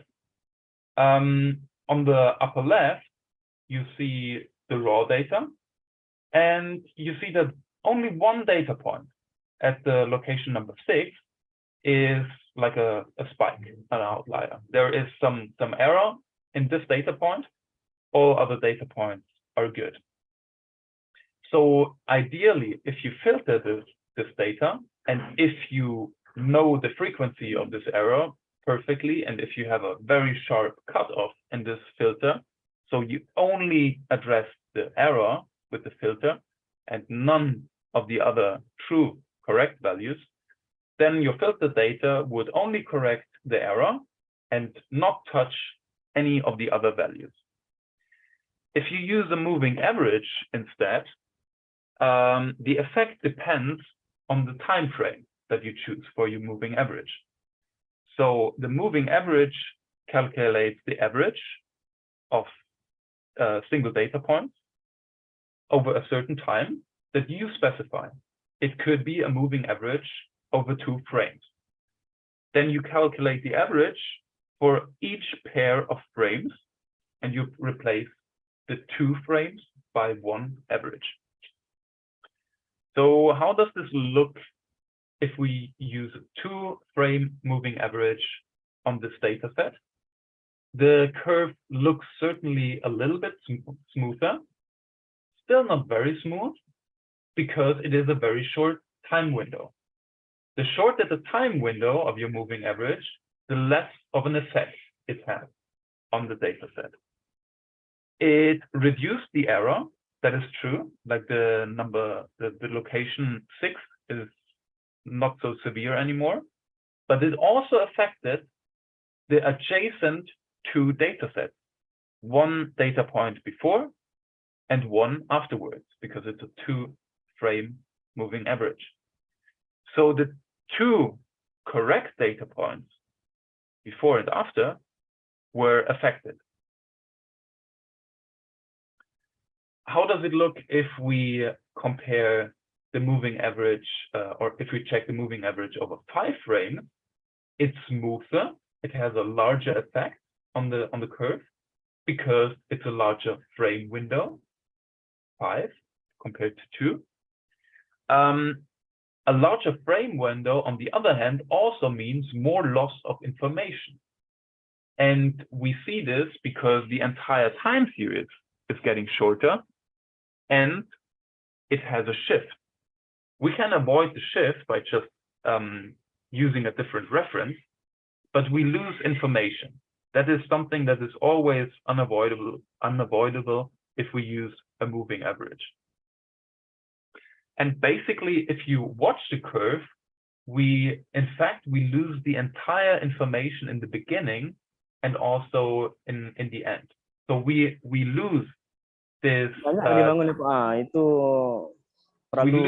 this incline in the beginning entirely, not here anymore. And also we lose relevant information in the end. So you need to choose an appropriate time window for your moving average. So again, as a short wrap up, filtering is to remove error before the analysis. The error must occur in a specific frequency range, and you must know this frequency range. Otherwise, you cannot specify your filter. Only then the filter works, and then it's good, because you can address only the error without touching the true value. Smoothening can work even if you don't know where the error occurs, but on the other hand, it will affect the true value, the true part of the signal. And both in the end will smoothen the curve. So you can easily use smoothening methods if it is just for visual purposes, or if you don't know where the error occurs. If you know where the error occurs, you tend to prefer using a filter.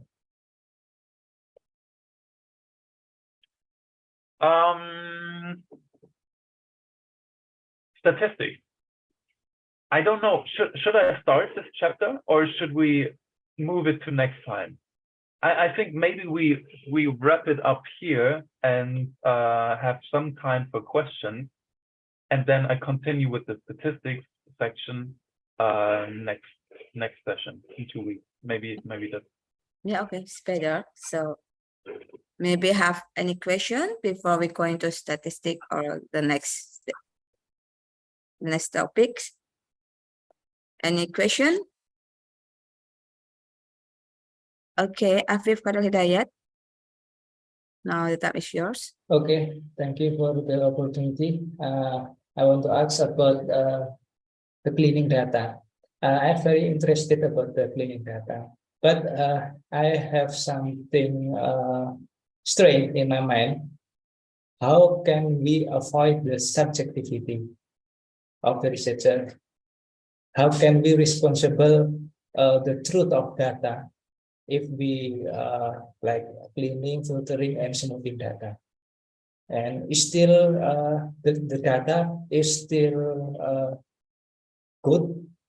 We publish the data, and how can we explain to the readers about the process cleaning data? Thank you.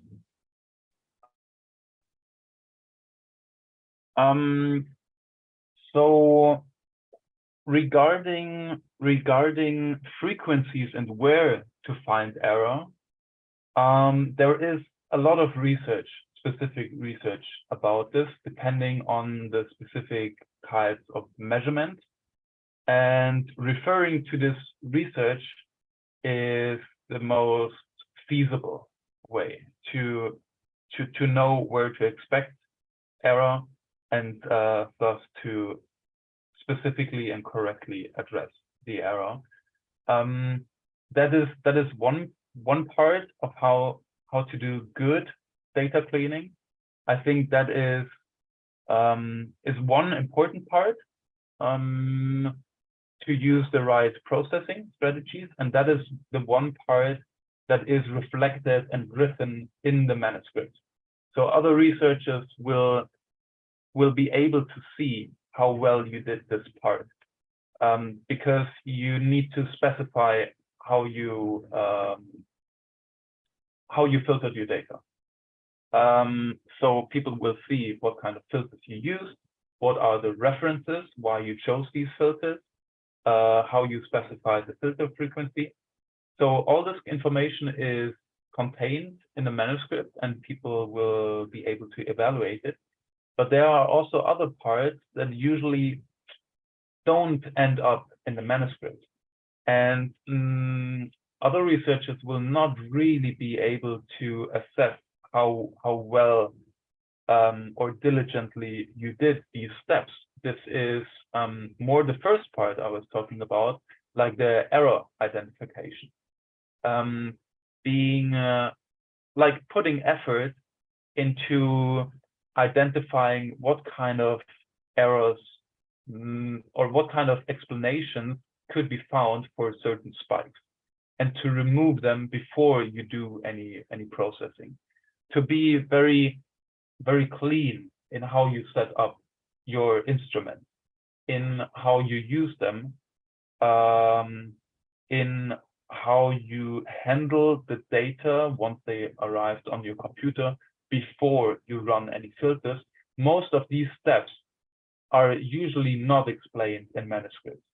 If there are single steps that you find relevant, I would suggest they can be included in a manuscript, because it shows to people that you did a good work. But most research is not very comprehensively describing these things. But I think they are still important for yourself, because clean data makes the statistical outcomes, you could say, better, more clear, more sharp.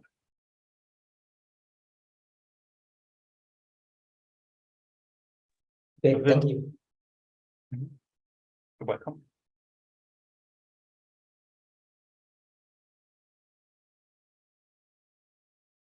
Thank you, Mr. Afif, for the question. So the others have question? Don't be shy. You can ask him directly, or if you are too nervous using English, you can use Indonesia. Silahkan Bapak Ibu, bila ada pertanyaan, bisa langsung bertanya, baik menggunakan bahasa Inggris maupun bahasa Indonesia, atau menuliskan dalam chat box. Oh.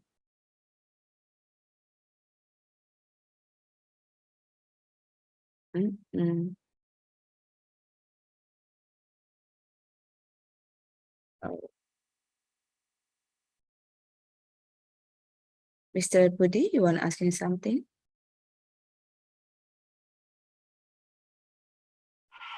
Okay.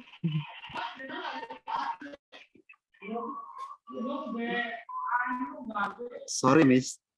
Mhm. Sorry tadi keceplosan. Ini ada teman-teman di sebelah saya. Apa pertanyaannya, Bapak?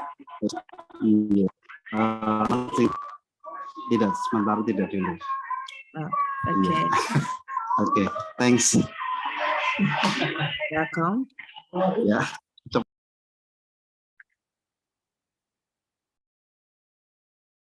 Okay. So, this is half of Fajri. Fajri, you can ask him directly. I think it's your neighbor from Taipei Medical University. Fajri before is a student in Magister of Physical Education UNES. Now he's going to study PhD in Taipei Medical University. Okay, Fajri, you can ask him directly. So up, I can see his face right now. I see the question, how can we trust the secondary data? Because there is some bias that might be happen during the data collection, even from us or others. What do you mean by secondary data? Hello, thank you for your response. Sorry for put it in.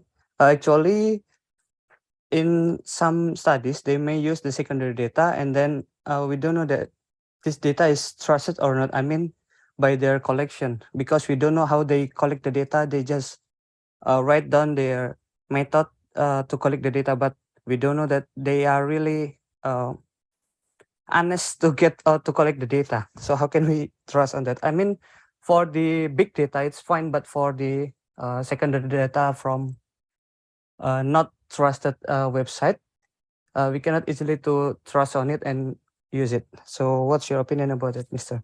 Thank you. You mean if you run research on data that others collected, like, for example, meta-analysis, right? Exactly. Yeah. I think for the meta-analysis, we may use the reporting bias before we conduct the meta-analysis. And then how about for the secondary data, such as from the IFLS, the Indonesian Family Life Survey, something like that. So what's your opinion about that? Thank you. Yeah, it's a different, it's a difficult issue. I guess you have no chance but to assess as good as possible how trustful the source is, and maybe you can find evidence on how well they work in different or worked in the past in different projects or different papers. So maybe there is a way to assess how well in general they do the job and how trustworthy the data they collect is. But there is no other way than just using the information you have from the work you refer to or any other work this institution or researcher or whoever is doing, and it's based on this position, how much you can trust it or not. There is no statistical way, as far as I can imagine. It doesn't make sense to me, a statistical way to assess the trustworthiness of the data collection by someone else, because that's a methodological issue, not a statistical one.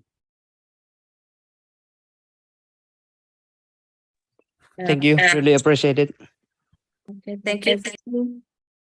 Usually have in here, so we use a big data like in Indonesian big data or from the world big data from World Health Organization also.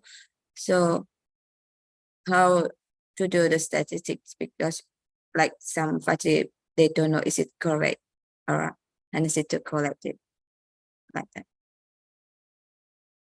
Isn't the same. I'm really not too familiar with big data, so I cannot give specific advice for big data. I'm sorry. It's okay. So we just use the original data from that we do the treatment, right? Or intervention we did. Yeah. Okay. Sorry, maybe I can add something that based on my experiences Mhm, by using the secondary data. Some authors, they may write down on the limitation of the study if they got something weird or uninteresting result, and then they may stated that we use the secondary data and then it might have like a reporting bias during the data collection also, or also the author may not write down about this limitation if they are feel satisfied with the result already. So I mean, it depends on the authors also, like if they are satisfied, they may not write down about the how can we get trust on the data, but if they're satisfied, I think they will not write it. That's what I can say maybe. Thank you. Yeah. Thank you. I think, I mean, I know this kind of trend in behavior, not only in this question, but I mean, it doesn't sound very meaningful, right? Because this limitation is always there, no matter if you like the result or not. So there is always the limitation that you have a certain risk that not all of the data was collected in a meaningful way. Using this as a limitation, if you don't like it, and not mentioning it if everything looks good for you, seems a little bit arbitrary to me. Doesn't really make sense. But we should know that this risk always is there, no matter how the result is.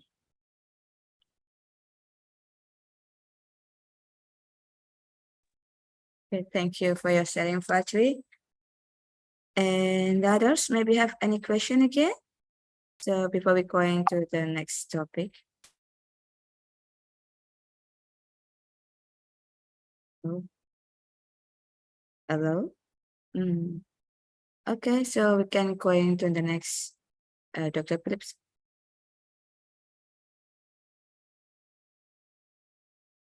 Then shall we wrap it up for today? And for the next session in 2 weeks, I continue with the statistics part. That's good. So All right. from 25 of May, we will go into about statistics. Right? Okay. Good. So any else question before we finish today? Mr. Afif, you want to ask him? Yes. Okay, that's good. Just Thank directly. you. This is my last question about the trend before and after COVID-19.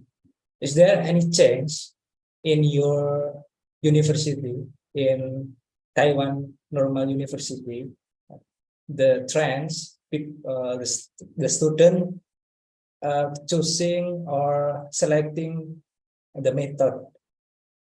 This any change after the COVID-19, and in the normal era after COVID-19, the method is still work properly, or we must do something like modification? Thank you. Change in what? Change of students what? In trend design. Select, design to select the participants. Selecting selecting the method.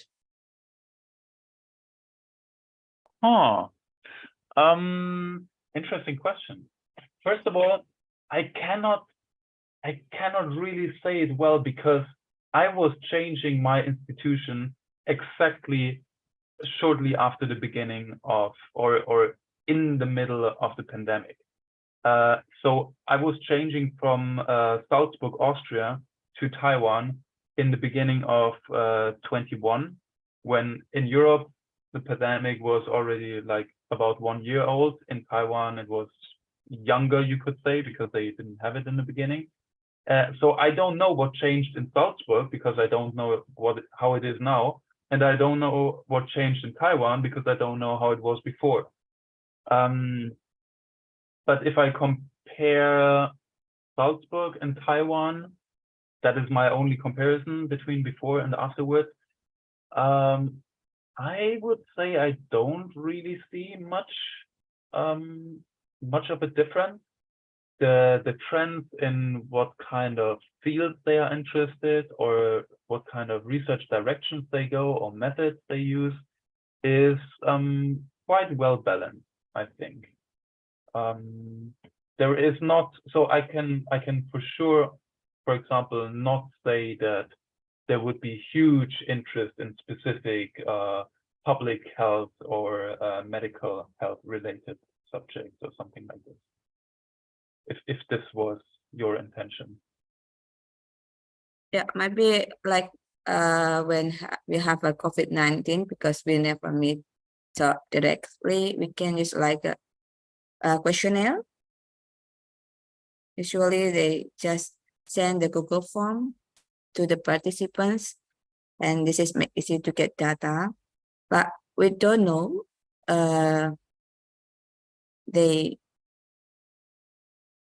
they answer it correctly or not. It is the observed. And also if have about the performance, the difficulty if the performance, because we're not coming and see directly in there. So when use the video, I think it's difficult to have the point about the data. Do you do this observation in Indonesia currently, Yeah. or Usually in Indonesia, when have 2 or 3 years ago, we use about that one. Okay. We don't really have this problem in Taiwan. I think it was in Taiwan, COVID. We had an increase in COVID only like half a year after everywhere else it was. So it started quite late, and then it was somewhat strict for a few months, but it got back to normal or running measurements and so on very, very quickly. It didn't really affect research, I would say. Okay. Only for a very short time where it was not where no one was going to university if it was not necessary, but necessary was all the usual things like going to class that kept on going. But like only for 3 months or 4 months, it's no problem to have no measurement, right? You just work on your data, write 1 or 2 manuscripts, and then after 4 months, you go back to the lab. So I think it didn't really have a big impact here. Okay, so thank you very much, Dr. Phillips. So Mr. Afif, maybe you thank you. Yeah. It's enough. Is it enough? Mr. Afif, you are from which university? No, I'm studying doctoral program in Universitas Negeri Semarang, but I'm from Musamus University from Merauke, Papua. Wow, from Papua. So Raja Ampat, Phillips, you wanna coming there, right? borderland with Papua New Guinea and Australia. Raja Ampat, so you can swimming in there. Sounds good. Sounds good. I hope I can come to Semarang. Yeah, we hopefully, but we're still waiting the information from the committee. Okay, any else question or some discussion?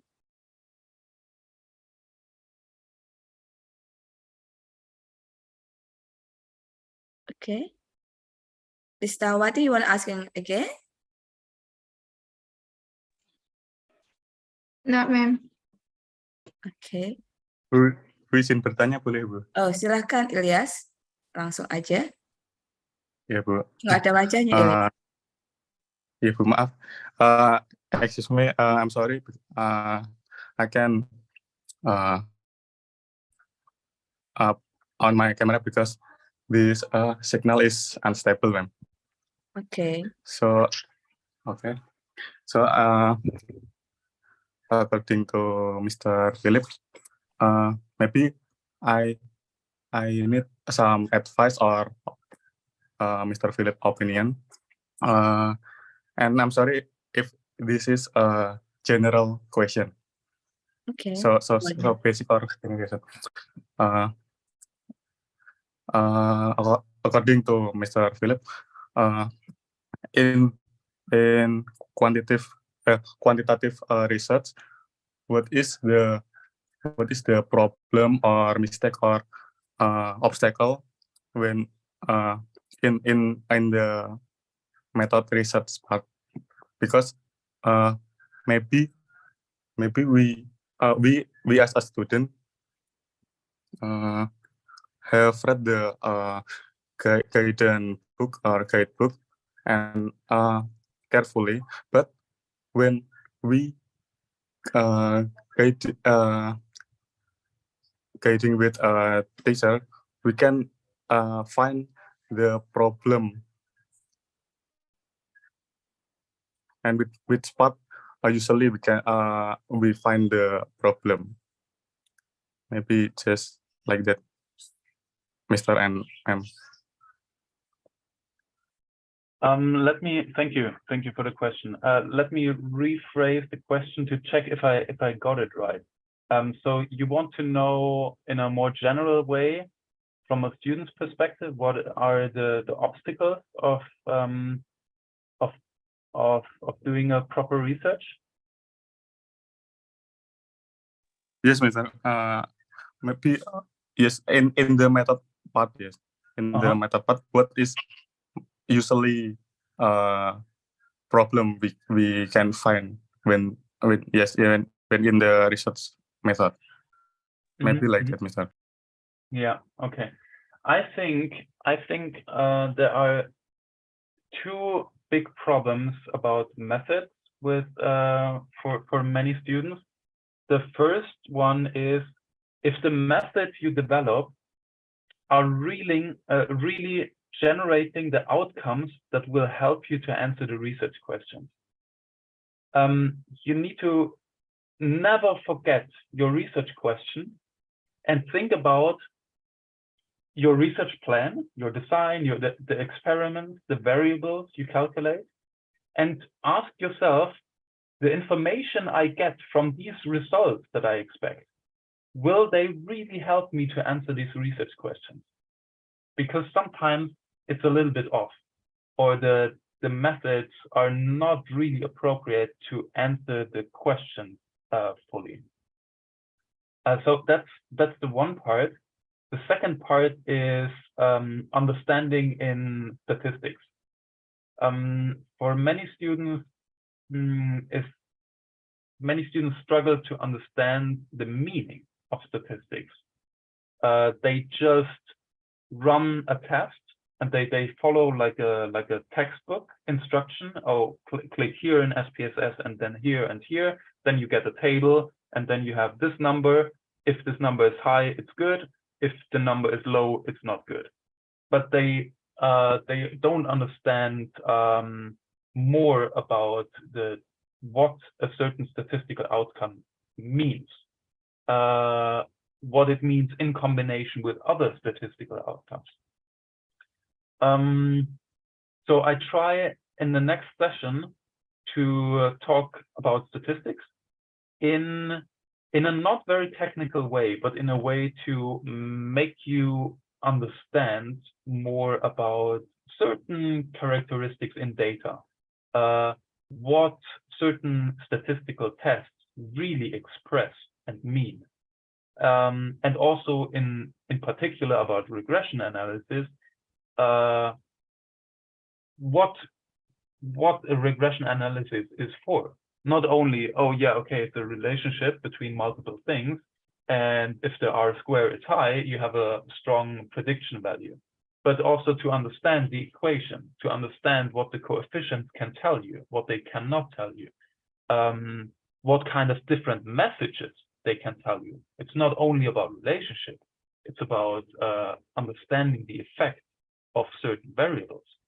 So understanding what statistical outcomes can tell you, I think, is not very good in many students. And the problem about it is,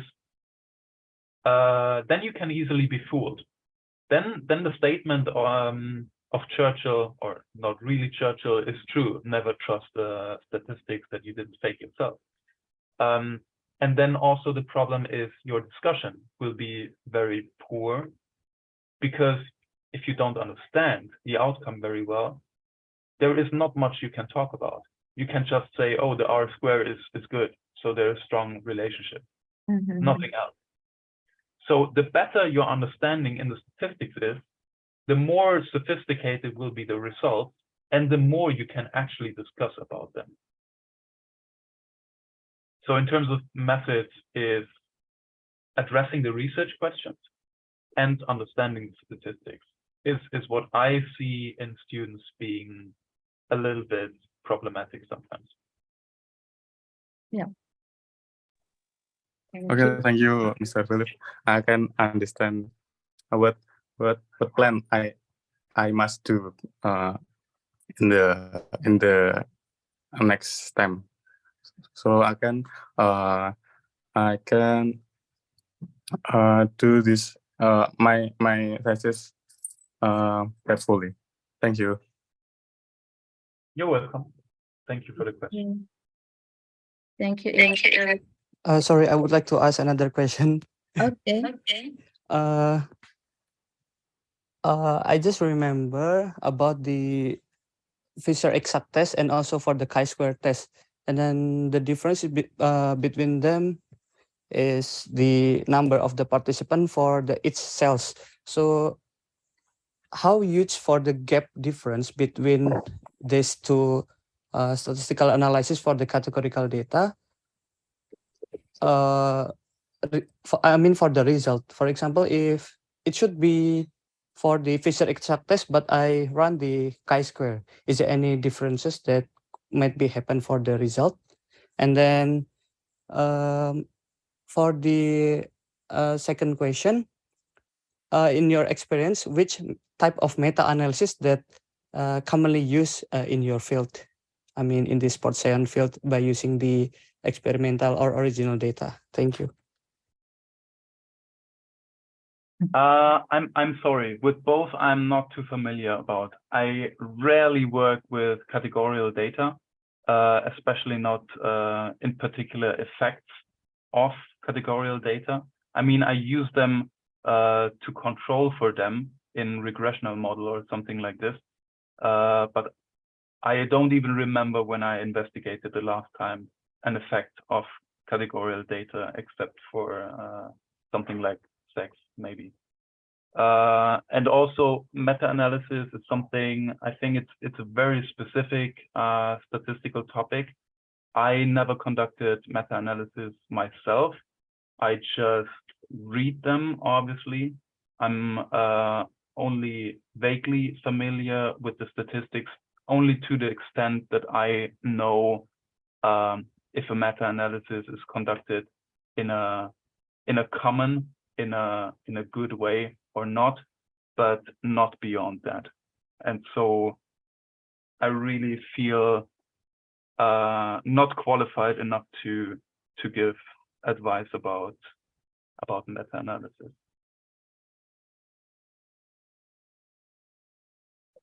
Dear Phillips. Okay, Fajri, is it okay? So I think here I have from FEKK, Guru Amir Putra. So you can have any question or discussion. Welcome.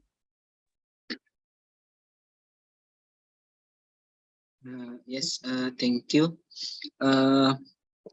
I want to asking about the design effect, because is it is it design effect can use for the small respondent in a research, or the design effect just for the big respondent, maybe about 1,000 or more? And what is for? Because in Indonesia, maybe we rare to using the design effect in our research. Thank you.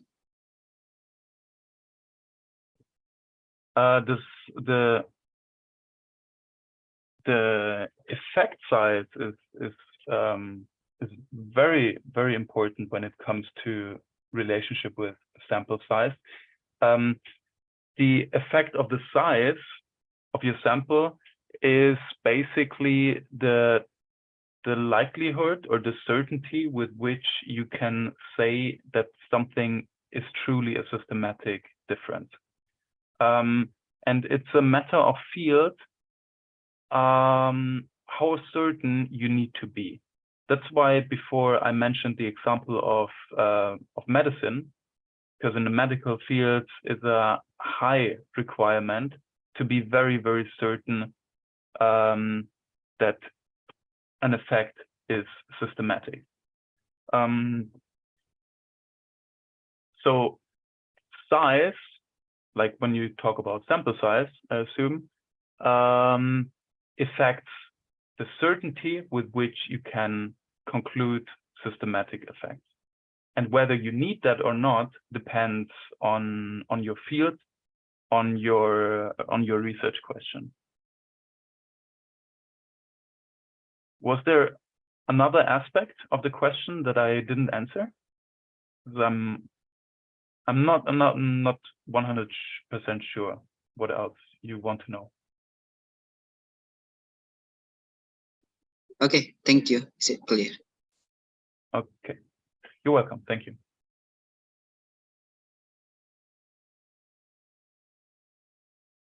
Thank Well, you. when you talked about size effect, did you mean the effect of sample size on the research? Effect size. Effect size or size effect? Guru, yang dimaksud apakah effect size yang dalam data penelitian itu atau efek dari penelitian tersebut? Effect size. Okay. Effect size. Okay, effect size. Well, effect size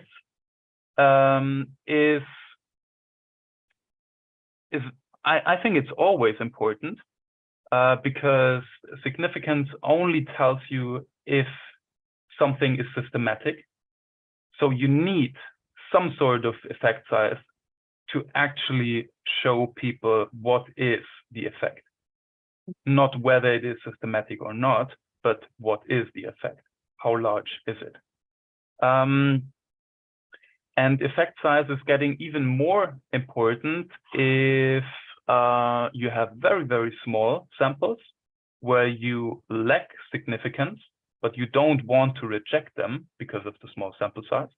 So at least you know, without respecting significance or not, or systematic aspects, but at least you know what is the effect if it was systematic. And it's getting very important, even more important, if sample sizes are huge, very large, because the larger the sample size, the more likely it is to find systematic effects.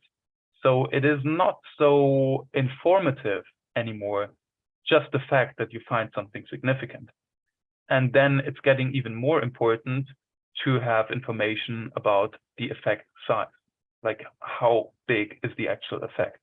If you run a study for using a drug with, I don't know, thousands of participants, it's not difficult and not very meaningful to just know, oh, there is a significant effect.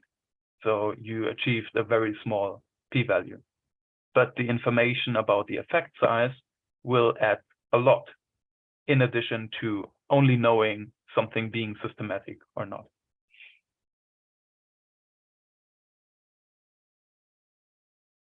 Okay, so Yes, thank you, Dr. Philip. thank you, Mr. Guru Amir Putra. What is FEKK? Fakultas Ilmu Keolahragaan dan Kesehatan di From UNM, which university? Universitas Negeri Makassar. Oh, this is from other island, Makassar. Yes. Thank you very much for your attending this occasion. Yes, How about the Kohandis? Usually it's same like effect size, and usually in here they use contribution. How much the contribution of each variable to the other variables? How many percentage? Is it same with the effect size? What kind of contribution are you talking about? In what models or in what tests? Usually here they're using regression or R-square. Use that one. Okay.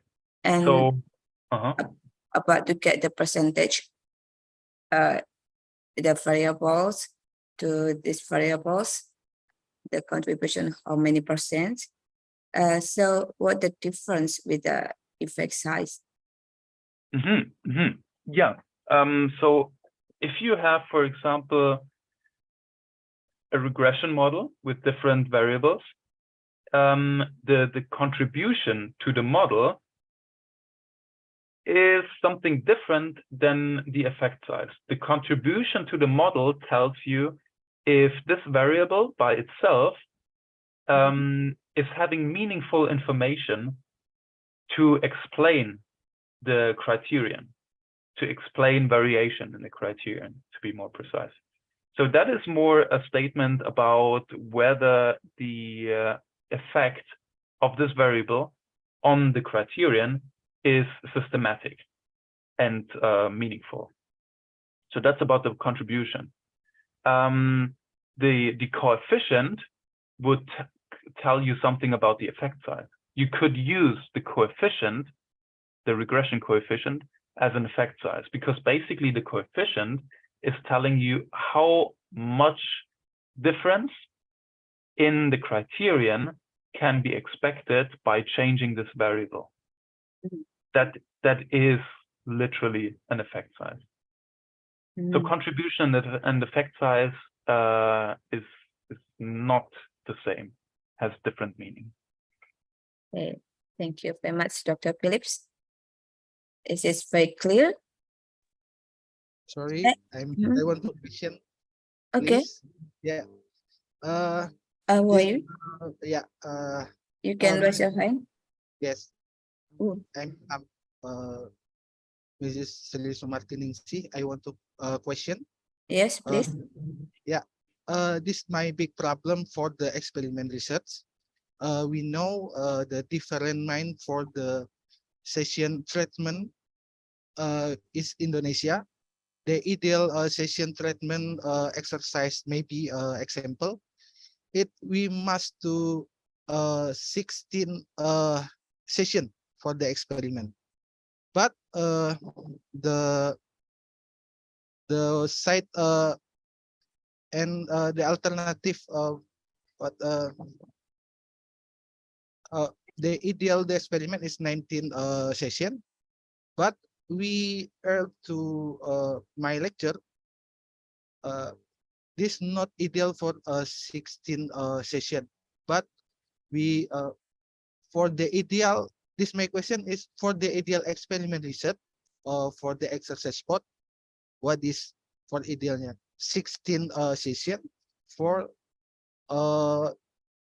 this situation, this ideal for session is treatment experiment research. What is the situation and what is the treatment? Yeah, this my university. The mind of ideal session for experiment treatment experiment research, you must do the 16 session. But this other campus, not 16 session for treatment. Mungkin begini Bu Sri Sumartini sih mau nanya bahasa Indonesia aja Bu jadinya Bu. Ya, nggak apa. Jadi ada beberapa kampus yang menerapkan bahwa eksperimen di olahraga itu ada 16 kali pertemuan. Tapi ada juga di beberapa kampus lain mengatakan bahwa itu tidak harus 16 kali pertemuan. Nah, itu menjadi kebingungan bagi kami ketika ingin membuat penelitian eksperimen dalam membuat program latihan. Terima kasih Bu. Okay, I got it. So it's about the exercise program for the intervention when we are studying. In here, if we do it, the study, they need 16 times in some of universities like that, correct? But in the other university, okay, it's not necessary for 16 times. You can do 12 times. So he confused about the how many times that can affect the exercise program, the exercise to the body. He said, I mean that like that, right? The effect. So just to make sure I understand it correctly, you are talking about the duration of the exercise intervention. Yes, the exercise program. Oh, that completely only depends on the intervention, on the type of intervention you do, the type of training. That can be, it can be even 3 weeks. It could be 3 years. There is no way to generalize this. It depends on what kind of intervention you do, how this intervention works, what kind of adjustments, like physiological adjustments or anatomical adjustments, are to be expected due to the intervention. And these define how much stimuli over how long of a time are required to see effects.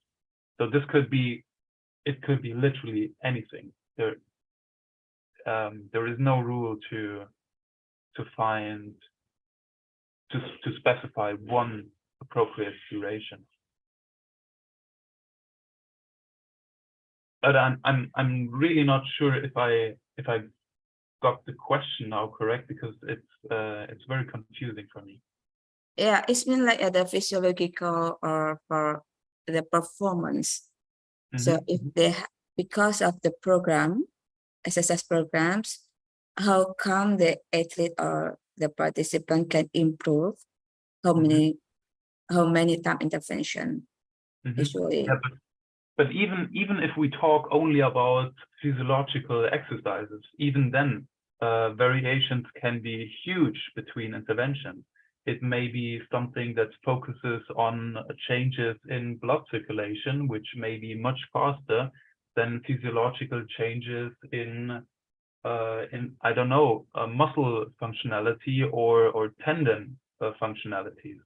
So even if we focus only on physiological exercises, there may be some interventions, they have effects after 3 weeks, and some others that have after 30 weeks. Okay. Okay, so depend. Depends, yeah. Depends. Scientific answer, depends. Yeah.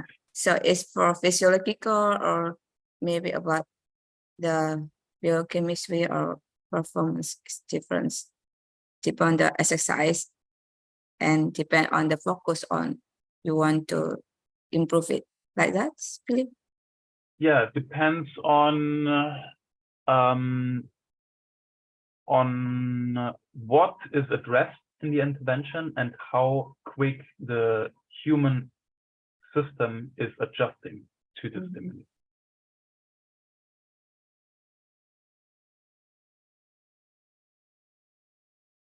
Okay. Oh, okay. Is it clear?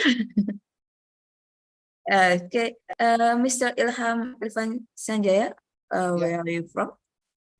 I'm from South Sumatra, and I'm student doctoral Universitas Negeri Semarang, Physical Education.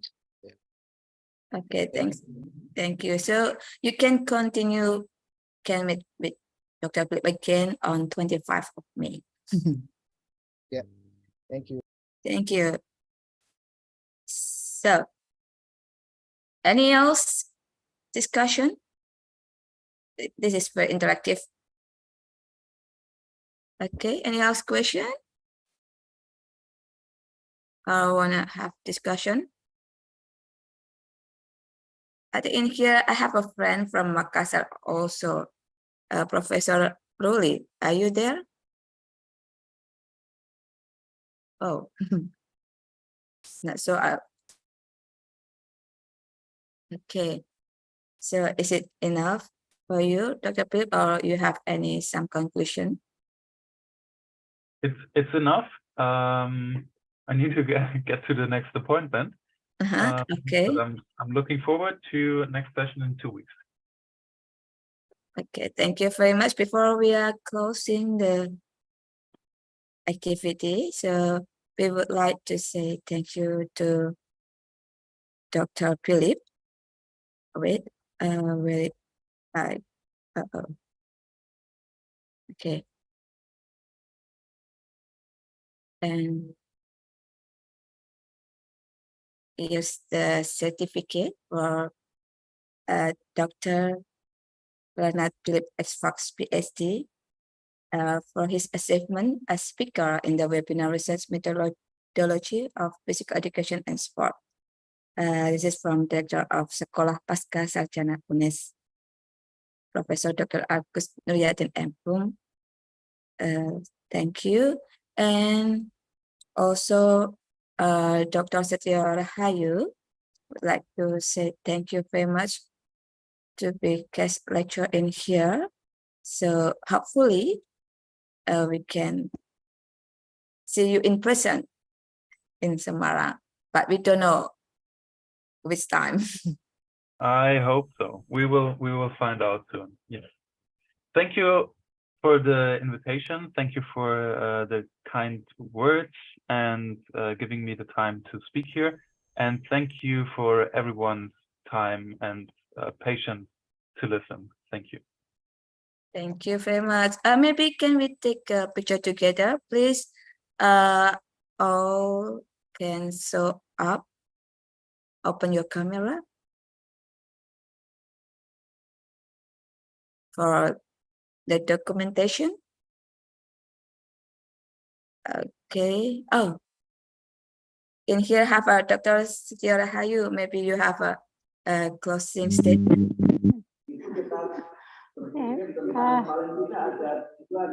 Enough. This still presentation.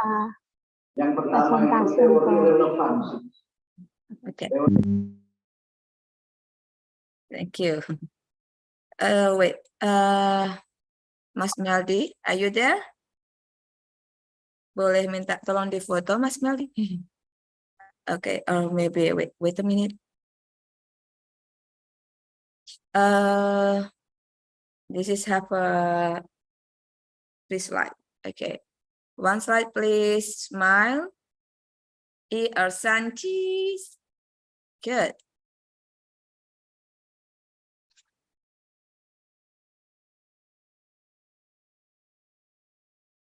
Wait a minute.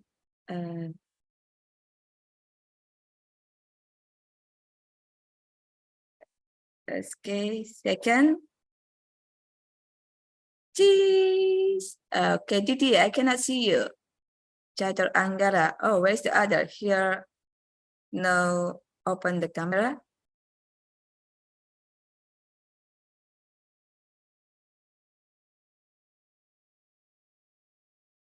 Oh, wait a minute. A second. And the third is okay.